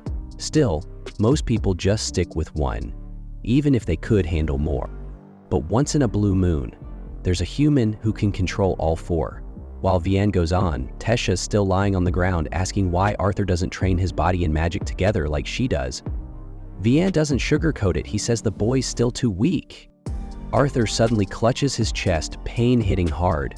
Vian calmly explains it's because Arthur's mana core has something extra, a beast's will. That kind of thing throws off the balance between his energy and his body, causing pain whenever it flares up. Hearing the word beast sends Arthur's thoughts spiraling, trying to figure out what it really means. Vian says that before anything else, Arthur has to get his mana flowing smoothly through his body. Tesha teases him a bit, saying the real reason he's hurting is because she totally beat him in their duel. Arthur grumbles back that taking a hit from her is enough to make anyone see stars. He thinks back to when he first awakened his mana, something most gifted kids do around age 10. Tesha actually unlocked hers at 9 and has been pushing him in training ever since. Seeing that Arthur still has energy, Vian makes a decision. It's time to try something big. He's going to awaken the beast will inside him.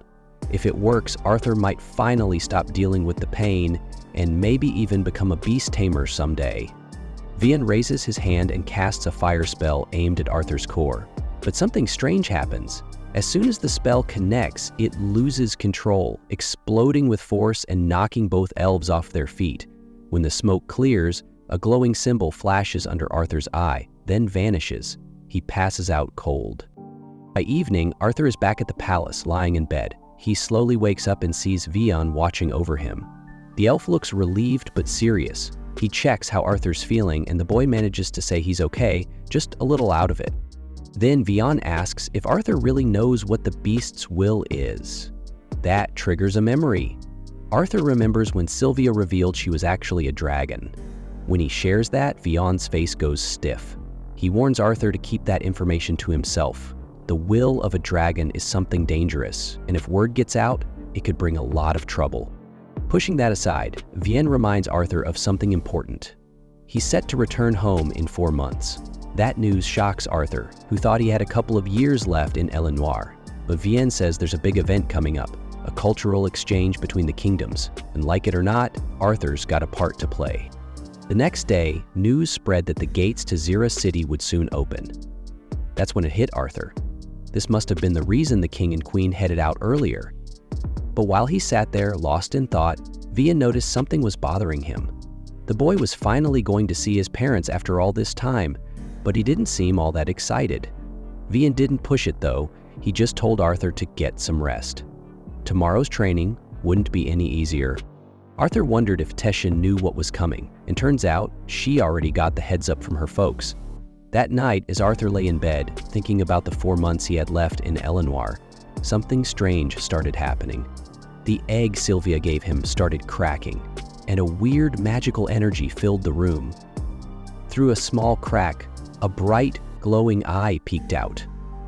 Arthur froze.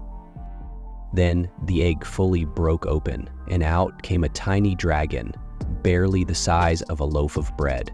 Arthur gently picked her up, but the little thing suddenly bit him, and it wasn't just a nip, it burned. But almost instantly, a symbol appeared over the bite, and the pain just faded away like magic. Then, out of nowhere, Arthur heard a voice in his head. It wasn't scary, just surprising. The baby dragon was speaking directly into his thoughts. He decided to name her Sylvie after her mother. She seemed to like it. Lying there, completely stunned, Arthur stared at the mark on his arm, wondering what it meant. He couldn't believe it. He was basically a dad now. At 8 years old, exhausted, he passed out, with the tiny dragon curling up beside him like it was the most natural thing in the world. Next morning, Tesha barged in to wake him up, like she always did. But as soon as she yanked the blanket off, she screamed. Not out of fear, though, more like she just saw the cutest thing ever. She was ready to cuddle Sylvie on the spot, but the dragon wasn't having it and darted under Arthur's chin to hide. Later, as they walked to training, Tesha kept trying to get Sylvie's attention like she was calling a puppy. The dragon growled and stayed glued to Arthur. Once they reached the field, Vian nearly lost it. Not only had the dragon's will awakened, but she was walking around like it was no big deal. Knowing nobody would believe it was a real dragon, Vian told Arthur to just say she was a rare mana creature. End of story. Now that Arthur was a beast tamer, his training had to level up. He had to strengthen both his magic center and the new beast energy. And the best way to do that? Real combat. Vian didn't hold back. He launched a wave of intense power and then morphed into this dark, monstrous figure. In a blink, he vanished and reappeared behind Arthur like some kind of horror movie ghost. Soaked in sweat, Arthur threw up his hands, begging for mercy. It was honestly terrifying. When Vian turned back to normal, Arthur admitted he couldn't even sense the elf while he was moving. Vian explained the form was a mix of wind and sound magic, a high-level combo that burned through mana super fast. After the scare, they got back to regular training. Arthur kept improving fast, so much that the stabbing pain in his chest was completely gone. His body had finally adapted, and he could handle the strain like a pro. Even with all the training, Arthur still found moments to enjoy life like a normal kid, especially with Tesha. During the big festival in town, they went out together. Tesha seemed grumpy for some reason, though. While they were out, Arthur bumped into this elf who acted like he owned the place. Firith Ifsar, 2. Only problem? Arthur had no clue who he was, which made the guy lose it. To jog his memory, Firith challenged him to a fight. Cut to the next moment. He's on the ground with a bloody nose, totally wrecked. His friends stood there speechless. Tesse reminded Arthur who the loudmouth was. Once he remembered, Arthur helped him up politely. Firith didn't like it, but he took the hand. One of Firith's friends joked that this whole thing was probably a weird way of making friends. He even told Arthur to just call him Fee, like everyone else. Firith looked like he wanted to disappear. Arthur asked if they were part of the exchange program, and Fee puffed up, saying they were chosen based on skills, but his buddy quickly exposed him. It was only for rich kids. Arthur figured Fisha must have been picked for the same reason. She looked embarrassed. Then Fee made a rude comment about not letting the weak princess wander off again. That was it. Tesha punched him so hard he might as well have joined the stars in the sky. People nearby honestly thought he was done for. Arthur dragged her away from the crowd, scolding her for not acting more royal. In another life where Arthur once watched a man's family fall apart in front of him, he knew he would have never dared say something like that. Tesha cried. She wasn't just upset about the fight. She was sad that Arthur was leaving soon. She called him an old man and ran off. That night, Arthur went to find her and asked if she wanted to take a walk in the woods. Maybe it was time to patch things up. Eventually, they reached a restricted area, but Tesha promised it would be worth it. As they ventured deeper, a few horned wolves appeared, adding an eerie beauty to the moonlit forest. Later, they moved out of the dense woods and set up a small campfire in an open field. Tesha was practically falling asleep on her feet. She pretended she wasn't, of course, but it was obvious she could barely keep her eyes open. At one point, she even mistook a tree for a monster. Arthur teased her, saying she was still scared of ghosts, but Tesha insisted it was just the cold, and then threw what looked like 9 pounds of firewood onto the flames. She asked what the human kingdom was like, but Arthur couldn't give her a clear answer. He'd only spent a short time there after all. Then softly, Tesha admitted. She wished he could stay in the Elven lands forever, but before she could say anything more, she drifted off completely. The next morning, Arthur finished packing for the long-awaited cultural exchange. The kids gathered at a park to begin their journey. Arthur received a special compass engraved with the Ali crest from his master, so he wouldn't lose his way again, and so he'd have a way back to EIR someday. Curious, he asked where Tesha was. Her parents glanced at each other with a somber expression. Moments later, the magical portal to the Elven realm opened. Arthur stood near it, alongside Eth and his group.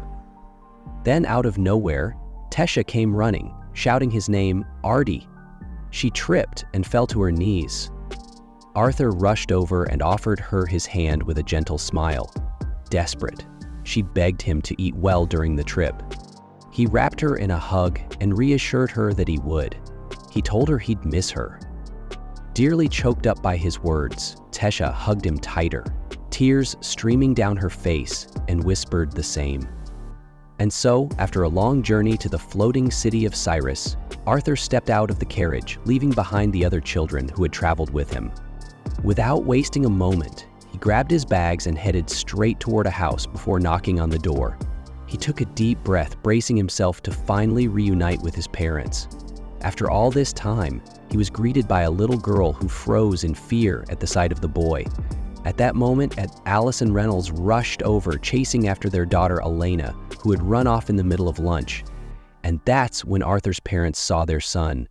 After so many years apart, it took the parents a second to believe what they were seeing. But once it hit them that the boy in front of them was really their son, they ran to him and held him like they never wanted to let go. Even at her young age, Elena stood strong. She looked up at her mom and gently tried to calm her down, showing a surprising sense of maturity. That one word, Mom, sent Arthur's thoughts flying back to that awful day long ago. The memory of his dad yelling at him to grab his mom and run came rushing back. Back then, Arthur had wanted to stay and fight, but his father had made it clear his job was to protect his mom and little sister, who wasn't even born yet. Arthur crouched down to meet Elena at eye level. The moment she realized who he was, her big eyes filled with wonder. She'd heard stories, but meeting him for real was something else. Their mom gently explained that Arthur was her big brother, and you could practically see the gears turning in the little girl's head as she tried to make sense of it. Once everyone settled down inside, the questions started flying. The first thing Mom wanted to know was if Arthur was healthy. She'd last seen him sick and struggling. When he told her he was doing fine, she immediately moved on to whether he was eating well. Ray just laughed, used to his wife's way of showing love through questions. Elena's eyes lit up when her mom reminded her how often she used to talk about her brother before bed. Arthur smiled and did his best to make her feel comfortable, telling her how happy he was to finally see her face. Later, when things calmed down, Arthur gave them a rough idea of what he'd been through. He left out some key details, especially the stuff about Sylvia. He wasn't ready to share that yet. He did explain how he'd survived thanks to a lucky combo of magic and instincts, how he'd met new people along the way, and how he recovered in a faraway kingdom. He also told them about the strange condition he'd had in his chest, something caused by his early magical awakening, but reassured them that it was all sorted out now. Keeping secrets from the people he loved wasn't easy. Then Reynolds noticed the tiny creature resting on Elena's head and asked about it. Arthur explained that he'd come across a young magical animal during his journey, one whose mother had died. He decided to take care of it, and the little thing, now named Sylvie, had been with him ever since. Elena was instantly obsessed with the fluffy companion, and the parents were just happy to see their son alive and well. Ray couldn't resist asking about Arthur's current magic level, just to see how he stacked up. But Lisa shot him a look. It wasn't the time to turn this into a contest. Still, Arthur asked what his dad had been up to. Turns out Ray had scored a solid job at a well-known auction house and was now in charge of security. Arthur teased him a little about his scruffy beard and was curious about how far Ray had gotten in his magical training. Ray casually mentioned that he'd already hit the deep orange stage a couple of years back, which meant he'd been stuck just below the monarch level for a while now. Arthur was pretty surprised. Mana cores followed a color ranking from weakest to strongest: black, red, orange, yellow, silver, and then white. And each of those had 3 phases: deep, normal, and light. Since Ray was an augmenter, his body had gotten stronger as he moved up the ranks, and he'd already made some serious progress. So when Arthur casually mentioned he'd already hit light red, just a notch below Ray, it completely caught his dad off guard. For someone who barely looked like a teenager, Arthur had made some serious progress. Ray was blown away and instantly wanted to spar in the backyard. Arthur could only smile. After everything, it just felt good to be home again. But before they could enjoy the moment, there was a sudden interruption. A man, a woman, and a kid walked straight into the house. No knock, no warning. Arthur was caught off guard, but guessed the guy must have been someone close to the family. He was right. Ray introduced him as his boss, Vincent, the owner of the auction house. The woman beside him was Vincent's wife. Arthur greeted Vincent with such neat manners that Vincent almost did a double take. Hard to believe this kid was Reynolds' son. When Tabitha presented their daughter Lilia, the air crackled, but not between her and Arthur. The unspoken friction was all between Lilia and Sylvie.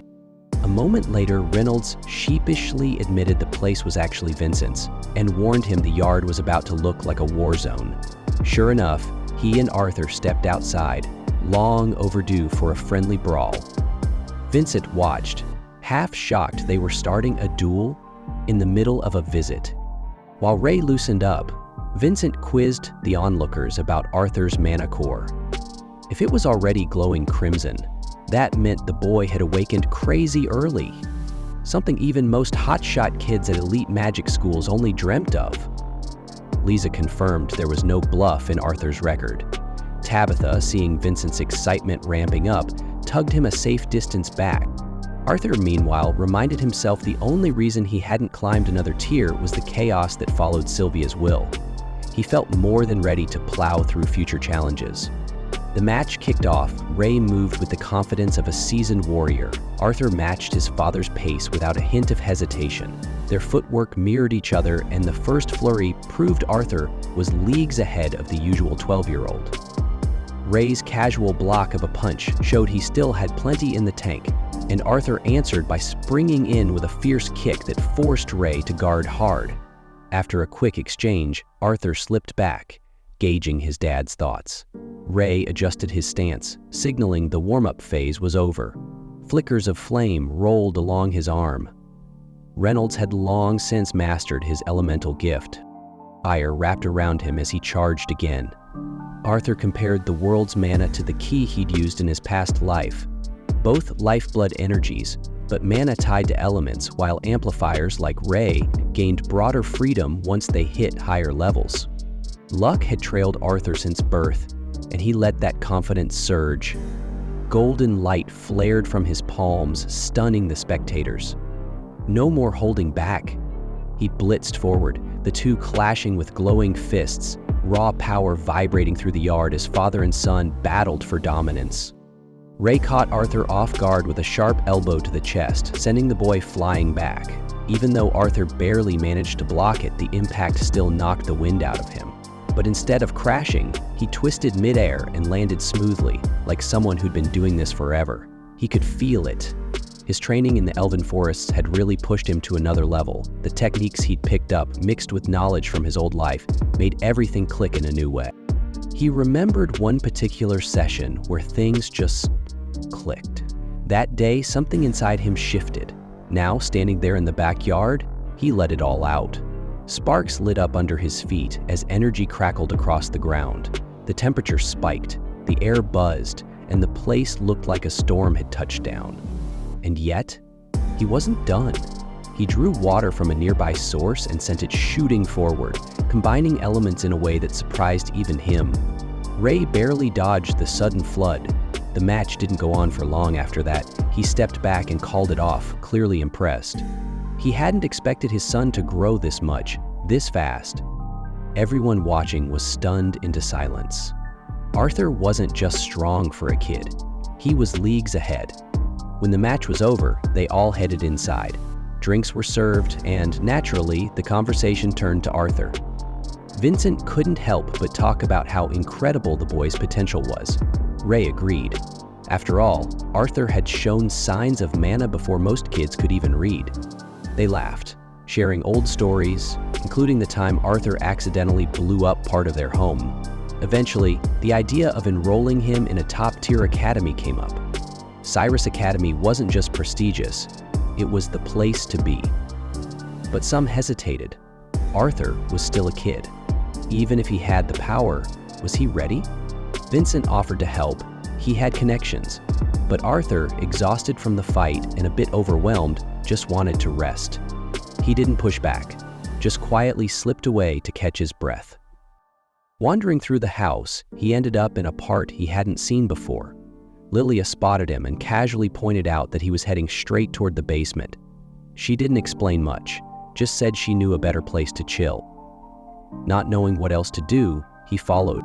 The place she led him to was packed with the estate's staff. Older ladies cracking jokes, a cook teasing about her garden being scorched, and a butler trying not to laugh too hard. Arthur felt a little awkward, but also welcomed. Lilia was surprisingly relaxed here.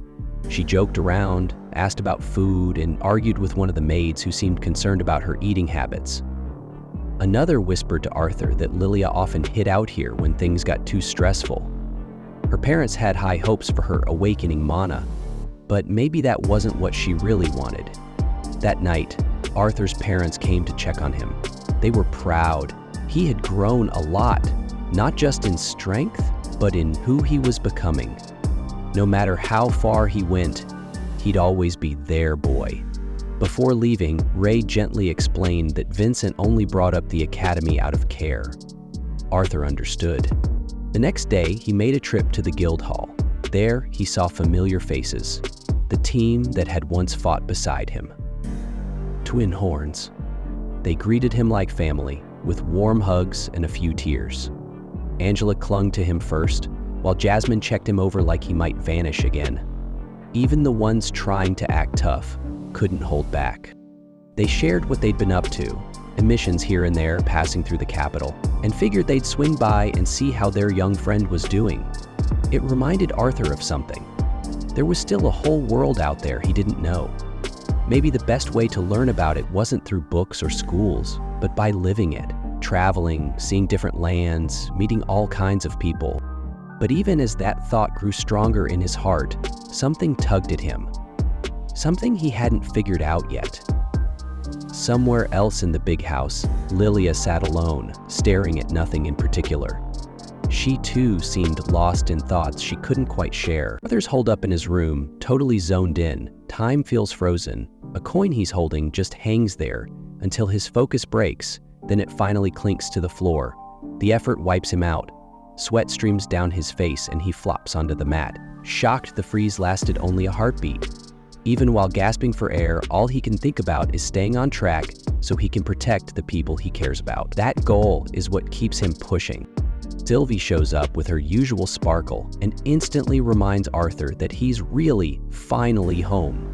It's been ages since he last saw his parents, and now there's even a baby sister in the mix. The tiny dragon's only issue? She stinks after getting squeezed half to death by her excited master.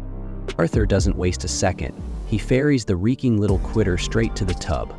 While he's scrubbing scales, his mind drifts to the Hestia family. Their auction house is clearly rolling in money.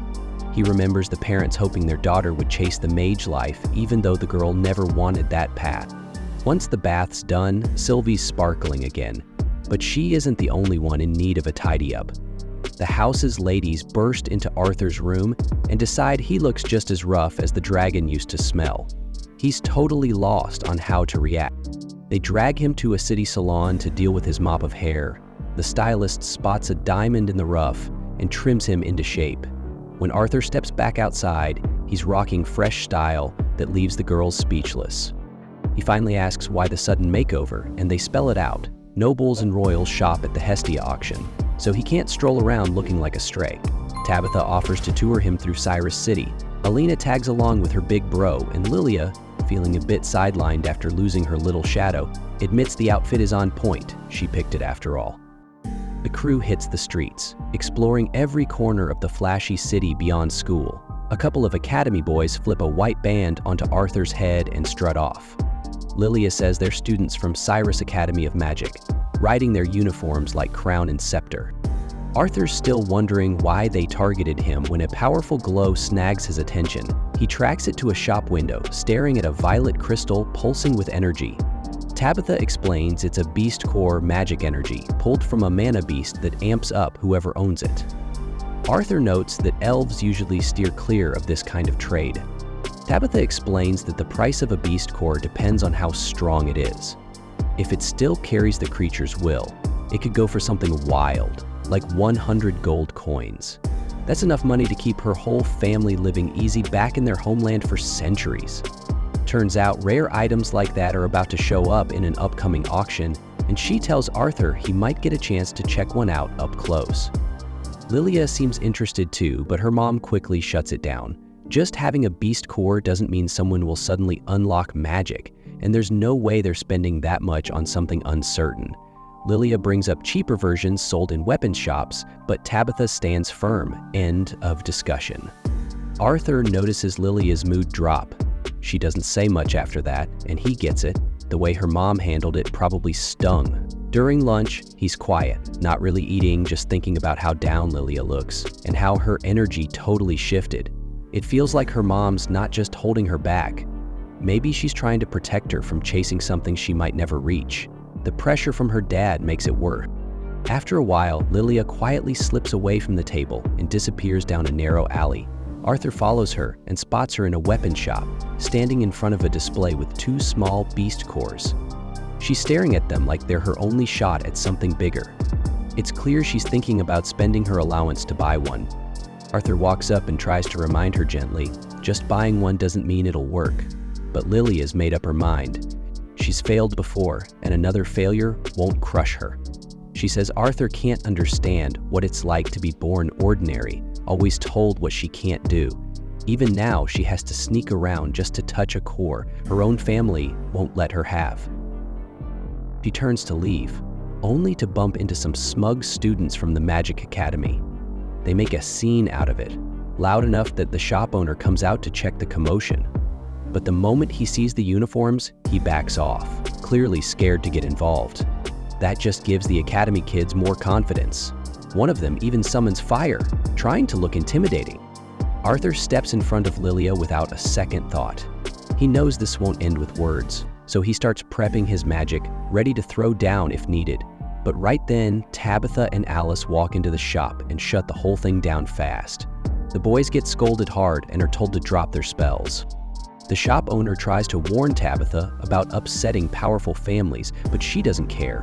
No one messes with someone from her house and walks away without consequences.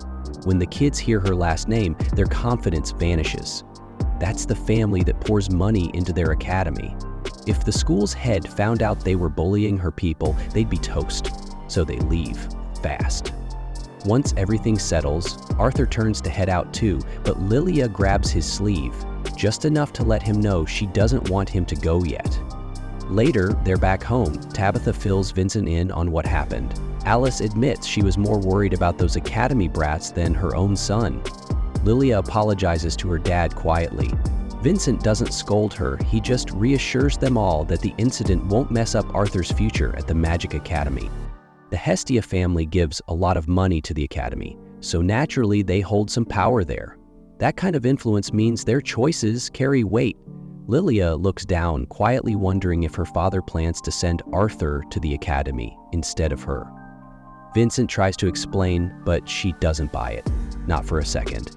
Right there, in front of everyone, she says something she can't take back. She storms off. Later, when it's time for dinner, Arthur goes to her room to get her, but she doesn't answer the door. As he walks away, he spots a butler in the distance, who simply nods at him. Then the memory shifts. A much younger Lilia flashes in our mind, bright-eyed and full of hope. Back then, finding out she'd be going to Cyrus Academy one day felt like a dream come true. She wanted to become a mage more than anything. But as time passed, the excitement faded. Her powers never showed up. Year after year she waited. Her parents kept telling her it would happen eventually, that some people just take longer. But those words started sounding empty. Now, hearing that Arthur is going to the very school she had dreamed of, it breaks something inside her. Lost in her thoughts, Lilia doesn't hear Arthur calling out to her again, this time from the basement, where the servants usually stay. He figured she might have gone there, and he was right. Arthur's heart feels heavy. He wants to apologize, even if he doesn't really know what he's apologizing for. Just being the one who has everything she wanted feels wrong. But before he says anything, Lilia speaks first. She admits she felt jealous, not because she hates Arthur, but because things changed. Arthur got all the attention she used to have. Her dad now sees Arthur as something special, and that stings. She blames herself for not awakening, for falling behind. She thinks her parents have simply given up on waiting. Arthur understands that feeling of being stuck in the dark, feeling like you failed before you even started. But he also knows how much effort she's been putting in, how hard she's been trying even when no one's watching. So he gently reminds her of that, of how strong she's been. Then, he brings up someone who once gave him hope when he felt completely alone. Someone who showed him beauty when the world felt empty. He shares that memory with her, not to impress, but to connect. He tells her that her parents do notice her effort, the way her father talks to him, that spark in his eye. It's not because Arthur is better. It's because he's new. He's a surprise. That doesn't take away from what Lilia means to them. Finally, Lilia starts to feel a little lighter. She realizes her dad probably pushes her toward magic not out of disappointment, but because he truly believes it'll make her happy. The pressure? That's something she placed on herself. Arthur listens as Lilia pours out her feelings, but deep down, he knows it's more complicated than anyone wants to admit. The more her dad pushes his dream on her, the more others start expecting the same thing, like she owes it to everyone to be something she's not even sure she wants to be. That's when Arthur starts wondering what really matters. Does Lilia even want this path? Later, Arthur makes a decision. He talks to her parents and tells them he sent Lilia somewhere safe. Somewhere she can finally learn magic at her own pace, not for anyone else, but for herself. Her parents are stunned. They panic at first, but Arthur explains she'll be okay. She needed this chance, and maybe this is how she finds her own way. That's when Vincent stumbles on a letter. It's from Lilia.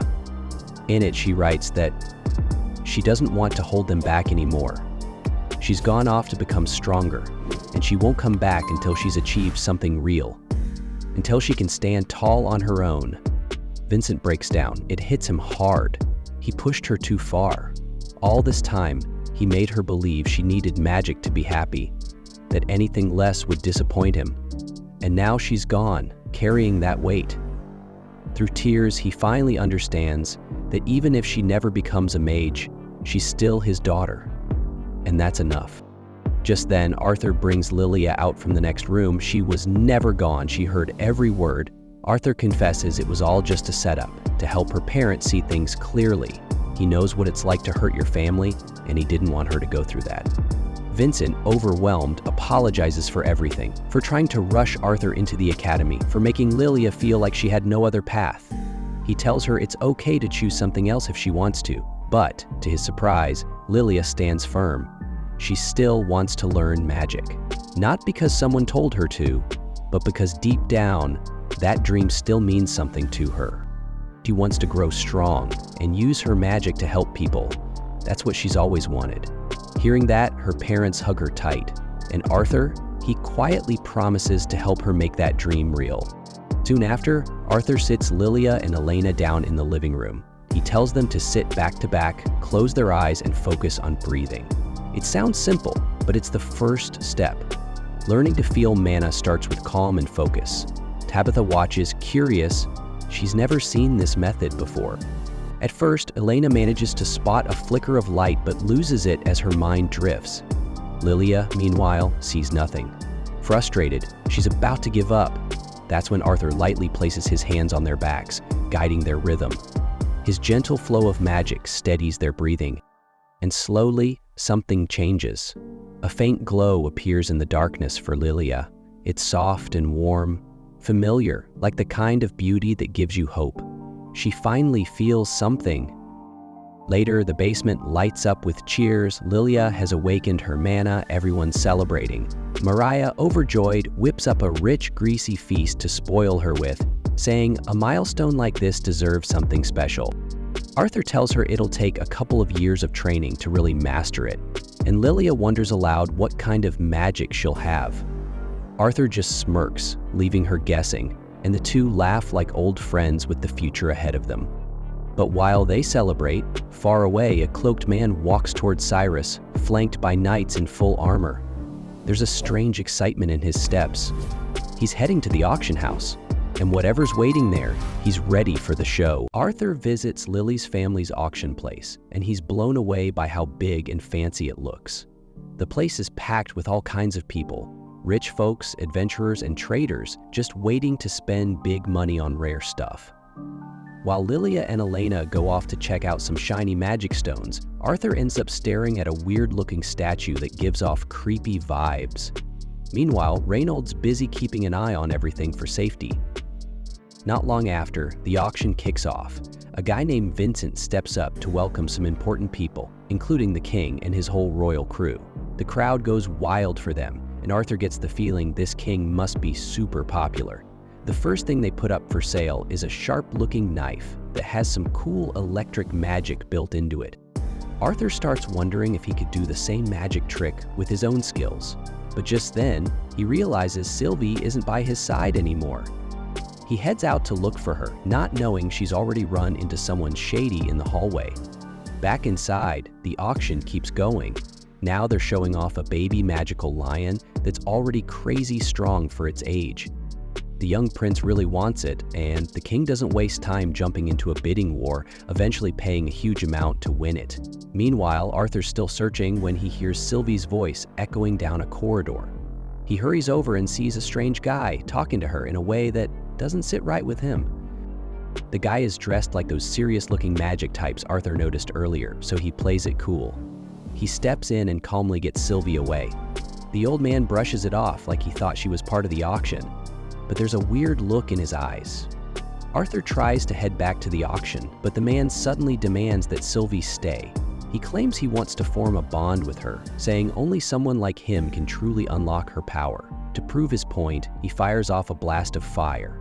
Close, but not close enough to hurt. It's clearly a show of power, but Arthur isn't fazed.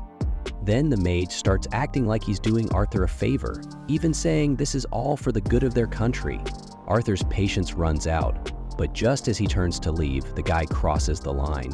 He brings up Arthur's parents, hinting at dragging them into this mess. That's when everything changes. Arthur snaps. The pressure in the air shifts as pure rage rolls off him like a wave.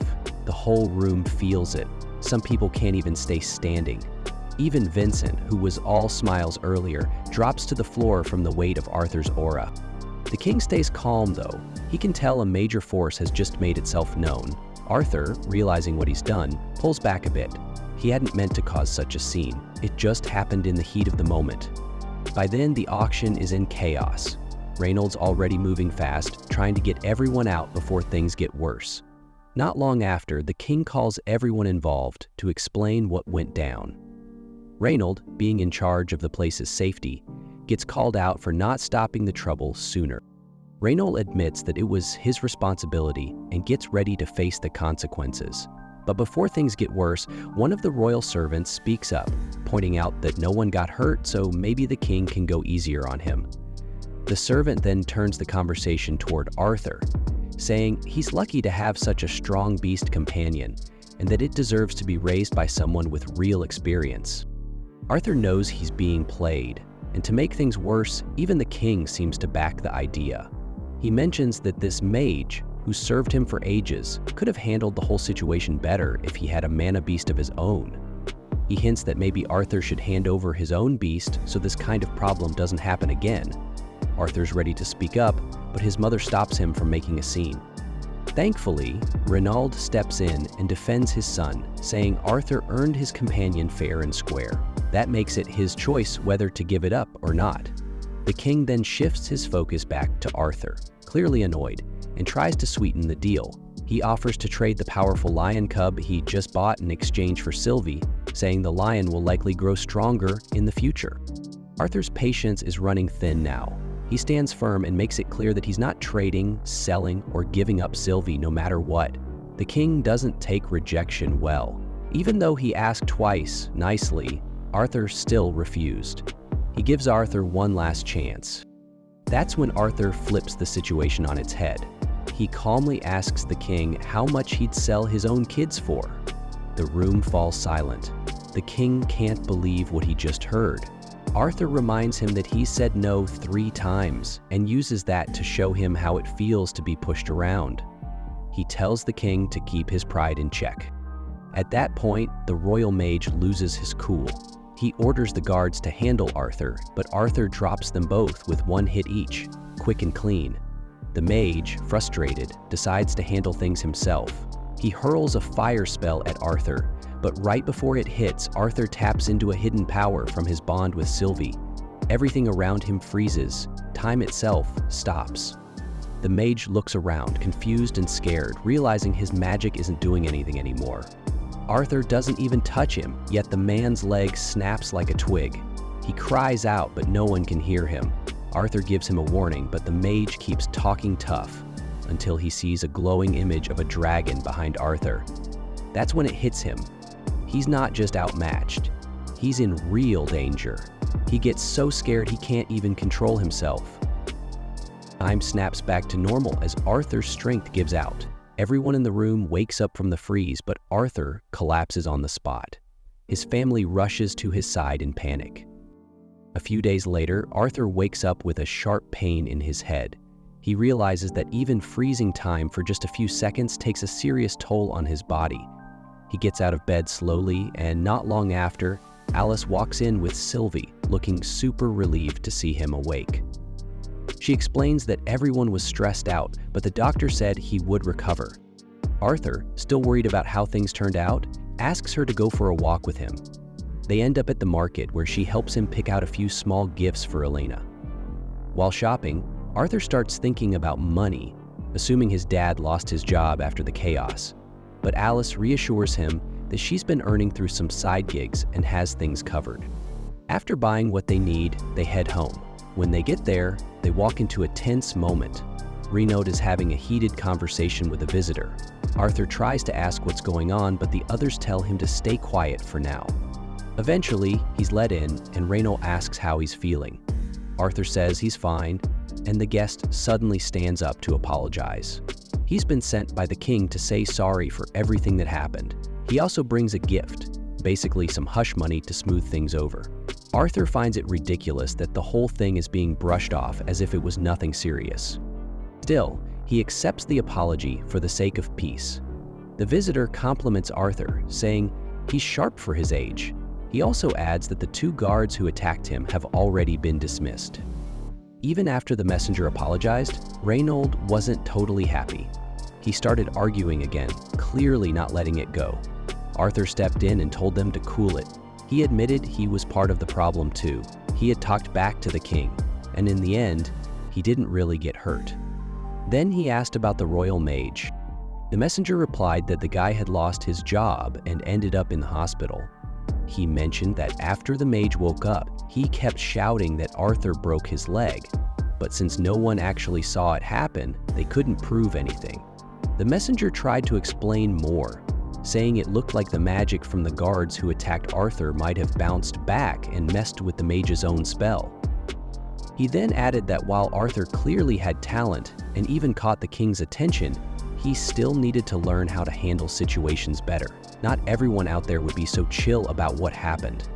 Renaud agreed with that and finally accepted the apology. He also took the money offered but handed it straight to Arthur, saying he was the one who went through the mess and should make good use of it. After all that, Arthur started thinking more seriously. Sure, he had strength and he could protect himself in a fight, but that wasn't enough. If he wanted to truly protect his loved ones and stand up to powerful people like royalty, he needed more than just power. He needed status, influence, and real backing. In his mind, the best place to start building that kind of strength was the Magic Academy. That's where he could grow not just stronger, but smarter and more prepared for whatever came next. Out of nowhere, an owl flies down and lands near Arthur, giving him a strange look like it wants something. Curious, Arthur decides to follow it. After a short walk, he ends up in front of an old woman who clearly isn't just anyone. Her clothes, presence, and the magic in the air around her make it obvious she's someone powerful. That's it for this episode. Thanks for watching. Cyrus Academy was a big deal. Everyone wanted to go there, whether to become a top scholar, a high-ranking officer, or someone with real power. It was the kind of place parents bragged about and kids dreamed of. Arthur had finally made it. He was standing in front of the Academy's director, a woman with a serious reputation. People said she was the strongest in the whole kingdom. Arthur wanted to find out for himself if the stories were true. She started by creating a glowing orb of energy. It barely lasted a second before breaking apart. That was her way of saying the test had started. Arthur didn't back down. Even though the pressure coming from her was insane, he stood his ground. She was definitely powerful, no question. But Arthur figured if he gave her a taste of what he could do, maybe she'd take him seriously. So, he blasted a strong gust of wind and tossed some heavy stones her way. She stopped everything like it was nothing, froze the rocks in place, then shattered them mid-air. Arthur was stunned. Still, wind wasn't even his best element. He switched tactics and used the earth next. It hit harder, but she blocked that too. This time with wind magic, the same kind he had just used. That surprised him. A drop of sweat slid down his face, but he wasn't done yet. He had one more trick. Flames lit up around his fists as he rushed forward, but before he could get close, she summoned a wall of wind that slammed into him and knocked him back hard. That was enough for her. She'd seen what she needed to see. Arthur was strong, but like a lot of gifted kids, he didn't really know where he stood yet. Still, there was something about him. She could see potential. Then, without warning, she hit him with a blast of sound magic. It was so intense his ears nearly gave out, but it didn't last long. She ended the spell and told him he passed. She was curious now, even interested in helping him sharpen his skills, especially his wind magic. She asked what other elements he could use, and he mentioned water too. The director sensed there was a deeper reason behind his visit. And she was right. Arthur admitted he needed someone powerful on his side, someone who could help keep his family safe. If she agreed, he'd join the academy and train under her. She didn't expect that kind of offer. It was bold. Most people wouldn't even think about bargaining with someone in her position. But Arthur was serious. He even said he wouldn't join until he was the same age as the other students. He wanted to see the world first, go on adventures, learn things no classroom could teach. The director respected his drive, but told him to talk to his family before making any decisions. When he brought it up at home, things didn't go well. His mom, Alice, was completely against it. She and Reynolds had already heard about Arthur's plan from someone else, and that alone upset her. She wasn't ready to let him leave again, not after everything. Arthur felt guilty for not telling them himself. His dad tried to calm things down and ask Alice to at least listen, maybe consider sending a protector with him. That only made her more upset. No way was she letting him run off again. Not like this. Arthur finally stepped in to explain what was really going on. This wasn't some dramatic adventure story. He wasn't running away or cutting ties. He just wanted to explore a bit, see more of the world beyond the same few places he already knew. There was so much out there he'd never experienced, and the thought of just staying home forever didn't sit right with him. A big part of it came from curiosity. Both his parents had once lived the adventurer life, and he wanted to feel what that was like firsthand. The excitement, the challenge, the unknown, he was drawn to it. Deep down, Arthur couldn't deny it. The idea of sitting around practicing the same moves day after day bored him. He'd never say that out loud, especially not to his mom, but it was the truth. His mother, Alice, brought up something that hit a nerve. She had no idea he could use certain magic types until now. She told him to stop hiding things and to be open from now on. Arthur promised, but it wasn't that simple. He wanted to be honest. It just felt like there were too many layers, too many things that couldn't be explained with one conversation. Then his dad, Reynolds, tried to keep things grounded. He agreed it was dangerous out there, but instead of shutting the idea down, he circled back to a solution. Someone should go with Arthur, not as a babysitter, but as backup, just in case. So they started asking around. They went to Adam first. He flat out refused, said he wasn't cut out for that kind of role. He even joked Arthur could probably take him out in his sleep, though no one took that seriously. Helen laughed, saying Adam always talked too much around Arthur anyway. One by one, their friends turned them down. Some didn't want the responsibility. Others just didn't think they were the right fit. Adam ended up feeling pretty awkward by the end of it. Reynolds tried again, saying he didn't have much to offer in return, but would be grateful for anyone willing to step up. That's when Jasmine, of all people, raised her hand. Nobody expected that. She was known for flying solo, more than anyone else. She barely spoke, let alone volunteered for something like this. Even Reynolds thought Durden or Helen would be the ones to take on the job. But when you really looked at it, Jasmine made sense. Her type of magic was great in close fights, and she had recently reached a new level with her wind abilities. That made her ideal for sticking close to Arthur and keeping up when things got serious. Durden said he'd still support them whenever needed, but Jasmine was now officially Arthur's bodyguard. That took a huge weight off the family's shoulders. Back home, they found Lilia sitting at the front, deep in meditation. Elena groaned about being left out of training. Arthur, on the other hand, noticed something surprising. Lilia no longer needed his help to control her mana during meditation. She was improving fast. His younger sister, though, still had a few years to go before her own mana would awaken, assuming she stayed focused. Honestly, Arthur secretly hoped she wouldn't awaken too early. The pressure and attention that came with it were hard to deal with, and he knew that from experience. Later, Arthur asked if he could swing by the auction house to pick out a weapon for his upcoming guild exam. His dad agreed. Once there, he found himself staring at a huge collection of weapons. It was kind of overwhelming. Rows and rows of swords, all shapes and sizes. Even Sylvie, his loyal companion, was frozen in place, taking it all in. Back at home, Alice got a little antsy about how long he was taking, but Reynolds told her to give him some space. Finding the right weapon was a big deal. At the auction, Arthur went from rack to rack, but nothing felt right. Most of the swords were too big, clearly meant for bulkier fighters. Arthur had a slimmer build, and he needed something that matched him, something he could actually handle under pressure. Just as he was starting to get frustrated, Sylvie tugged on his clothes and pointed him toward a dusty old staff sitting in the corner. Arthur laughed it off, but Sylvie was persistent. He picked it up, and to his surprise, it was heavier than it looked. He figured it was one of those weapons that needed magic to unlock. So he focused, letting energy from his core pour into it. The response was instant. The staff shifted and revealed a glowing blade, soft blue and elegant, like it was lit by moonlight. It was unlike anything he'd ever seen. Too heavy at first, but the moment he grabbed it again, the weapon adjusted. It felt balanced, like it was made just for him.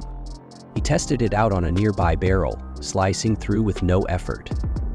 Engraved on the blade was its name, Ballad of the Dawn, made by someone called W.K. Roman IV. After a quick hum of energy, the blade changed again, like it was syncing with his body. Arthur had never heard of a weapon that did that. It wasn't just rare, it was borderline magical. Who was this Roman guy? Before he could dig deeper into the mystery, his dad called him home for dinner. Arthur grabbed another random sword to keep things low-key and hid the special one at his side. Back home, he showed the backup sword to his dad, who gave it a test swing. It didn't feel quite right, but it looked good enough. When Vincent saw it, he just shrugged and said if Arthur liked it, then that was all that mattered. Then he noticed the staff tucked away behind Arthur's back and raised an eyebrow, but Arthur played it cool. Arthur said he just spotted the staff lying around and thought it looked solid enough to practice with. Vincent raised an eyebrow, not fully buying it, and called for Jameson to check if it even belonged to anyone. Jameson chuckled, saying it used to be some grumpy old guy's favorite stick. The man was always yelling about how nobody deserved it. Then one day, he lost his cool and literally threw it at Jameson's head before storming out. They'd had a few people examine it over the years, but everyone pretty much agreed. It wasn't anything special, just a sturdy old stick, nothing magical or rare. Hearing that, Arthur decided to charm his way into keeping it. He laid it on thick, giving Vincent those classic big puppy eyes. Of course, Vincent caved in and handed it over without much fuss. After that, things settled into a pretty nice routine. Arthur spent time enjoying life with his family and the Hellsteeth. At the same time, he stayed focused on his goal, getting stronger, pushing himself, and preparing for the path ahead. It had been almost a decade since he first landed in this world, and slowly, everything was starting to click. Soon came his birthday. Arthur turned 9, and the family threw a little celebration. The room was packed with good food, warm smiles, and the people he cared about most. Vincent stood up to make a toast, and then everyone dug into the feast. After they filled their plates and stuffed their bellies, it was gift time.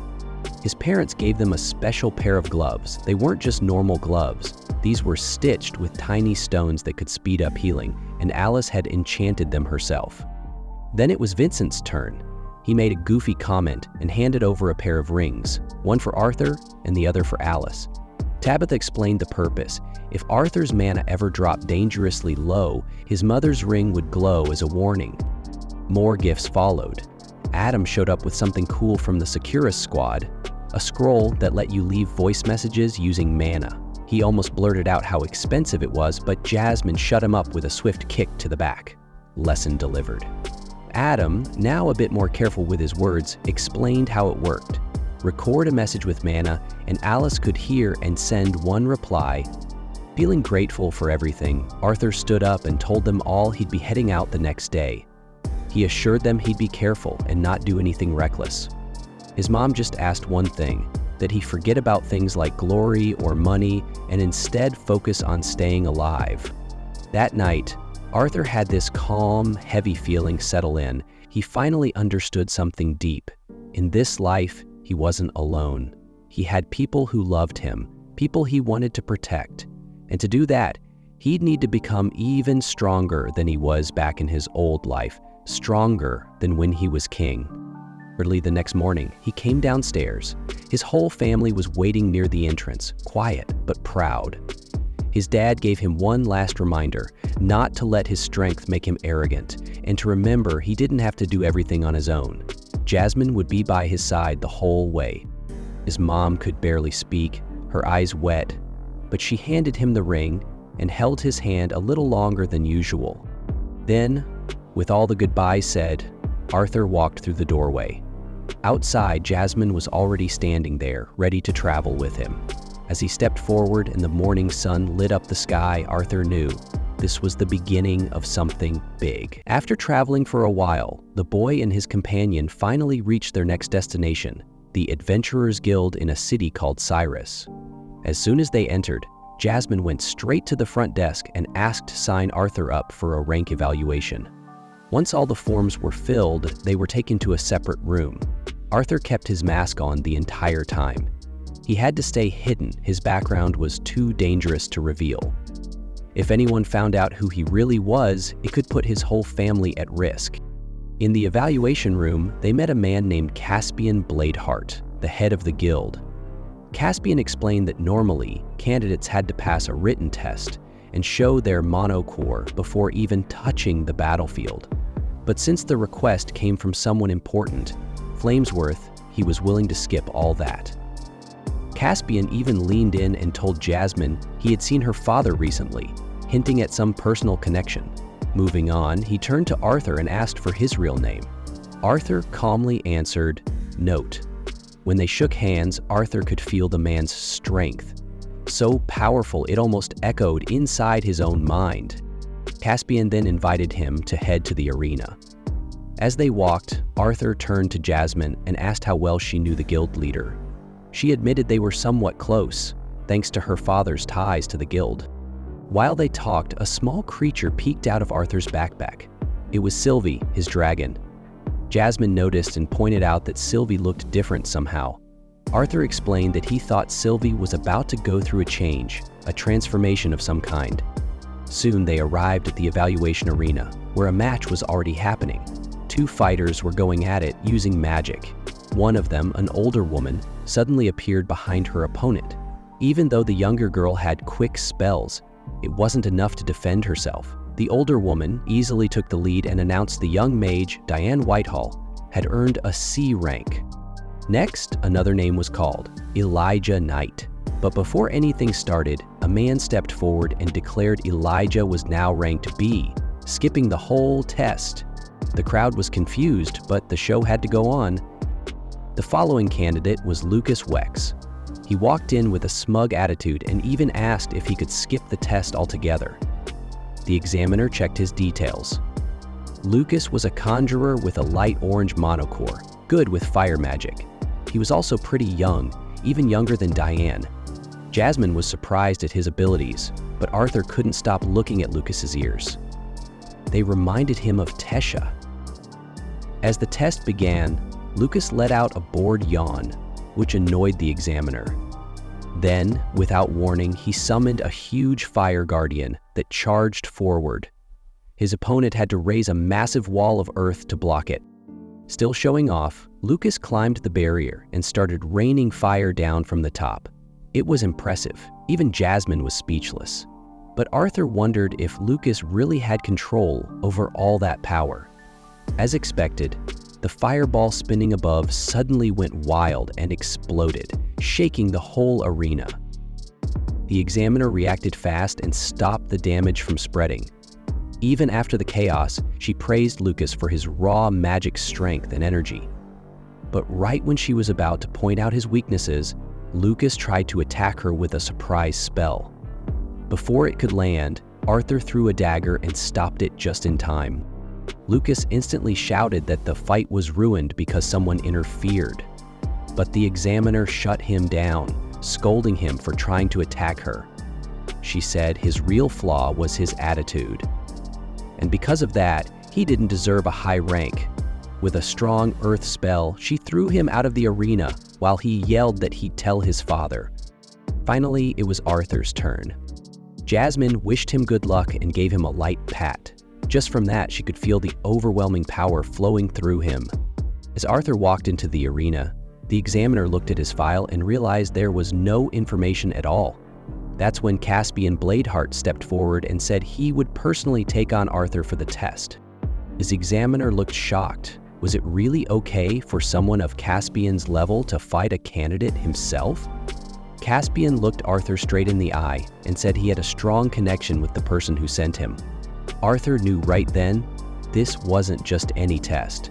He was about to face the strongest adventurer in all of Sapin, a real monster of a fighter with no weaknesses. This wouldn't be a normal exam. Still, Caspian started the match, and both of them stepped into the center of the arena, swords ready.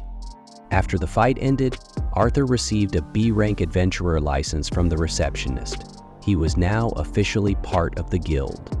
But not everyone was happy about it. The inspector and examiner stormed into Caspian's office, angry that so many people had gotten B ranks in just one day. They said it was insane. Caspian stayed calm and reminded them about what happened in Cyrus 6 months ago. That was when the first cultural exchange happened between the young people of the 3 major races. Since then, the Kingdom of San had finally allowed elves and dwarves to become registered adventurers. He gave an example. Lucas Wex, a half-elf who lived in San. No one knew where he was born, but Caspian suspected his mother had been an elven slave. There were also rumors that the Wex family had shady ways of creating strong magic children. Then the 2 officials asked about Elijah Knight, another boy with no background, who had been given a B rank and sent away from the test. Caspian explained that Elijah had someone powerful supporting him, someone even Caspian couldn't challenge. According to what he knew, there was a human child raised by dwarves in the Dove Kingdom. That child was now being sent to live among humans, and it made sense to believe Elijah was that child. The examiner pointed out how all of this happened right after the guild started registering new adventurers. The inspector then asked about Note, the mysterious augmenter who fought Caspian himself. Caspian admitted that he knew even less about this boy than the other two. He was certain the kid wasn't connected to the elves or the dwarves. What stood out most was that the woman guiding him came from the powerful Flamesworth family, famous for their fire magic. Yet the boy's strongest skill wasn't fire, it was his swordsmanship. Caspian had noticed that Arthur's movements were a little off, most likely because he was still young and growing, but the potential was there. In time, the boy could become a true prodigy. While Arthur was deep in thought about his fight with Caspian, Jasmine brought him back to the present. That battle had opened his eyes. He realized he had started getting too comfortable in this world. He was relying too much on the power he gained here and had let go of the strict training and discipline that made him strong in his previous life. Still lost in thought, Arthur accidentally bumped into Elijah. Elijah commented that Arthur's move to stop Lucas during the test was risky, but if Arthur hadn't done it, Elijah would have stepped in himself from the second floor. Just then, Lucas showed up. He mocked them, calling it a B-rank party.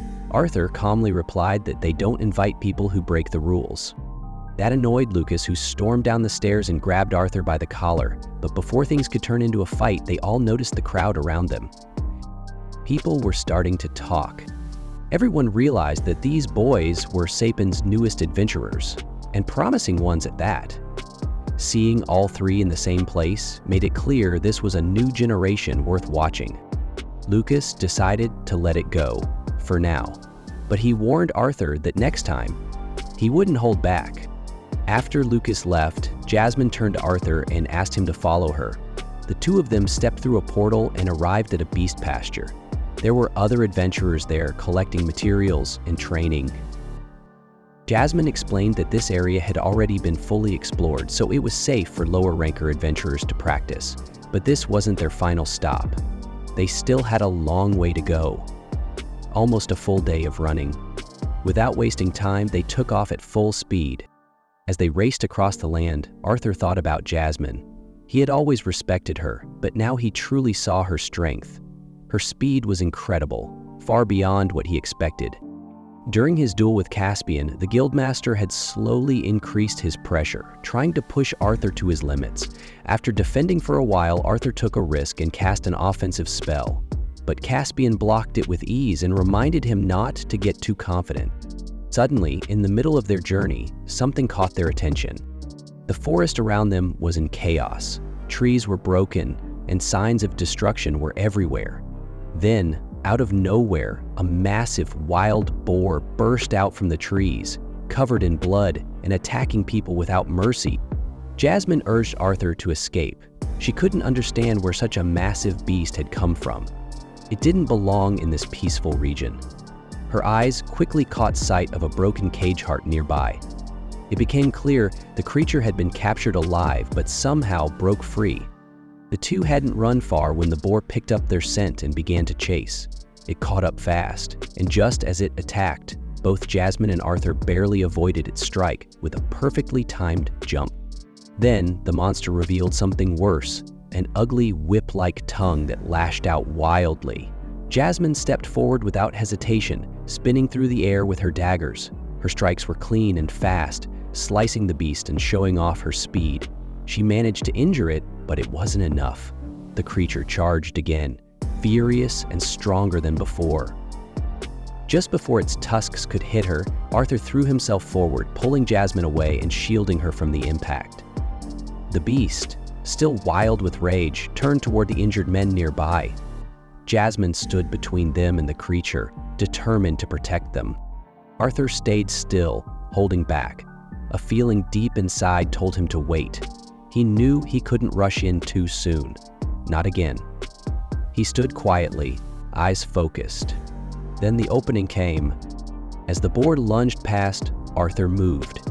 His blade, now burning with fire, struck with power and precision. The force of the blow brought the beast down, ending the battle before nightfall. Later, the ones who had captured the boar earlier began cleaning up the scene and helping the wounded. Jasmine, tired and slightly annoyed, yanked off Arthur's mask and showed a rare moment of emotion. She acted tough but clearly cared. Arthur was left wondering what it meant. That night, they sat by the fire. The heat of the flames flickered between them. Jasmine slowly opened up about her past. Her family name, Flamesworth, carried a long legacy of powerful fire mages. She once felt proud to be one of them. She had awakened her powers early, sooner than her siblings. But when it became clear her fire magic wasn't strong, everything changed. Her family lost faith in her. They called her weak, useless. Arthur was angry, not at her, but at the thought that anyone could be judged for something like that.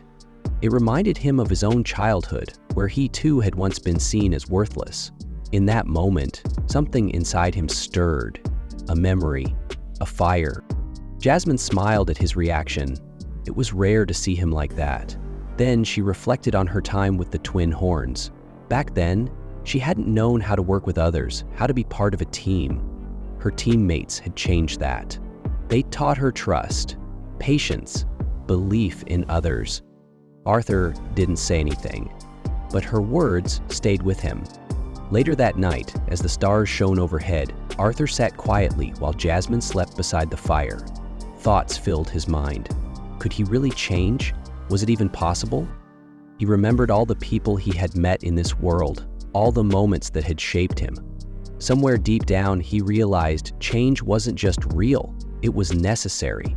If he wanted to protect the people he cared about, he needed to become better, stronger. He lifted his hand toward the night sky, reaching not for the stars, but for the version of himself he hoped to become. Far away, Tesha watched through a magical orb. For a brief moment, it felt like she could almost touch his hand. Then her mood shifted. She saw Arthur traveling with another girl. A spark of jealousy lit up her expression and the orb trembled in her grasp.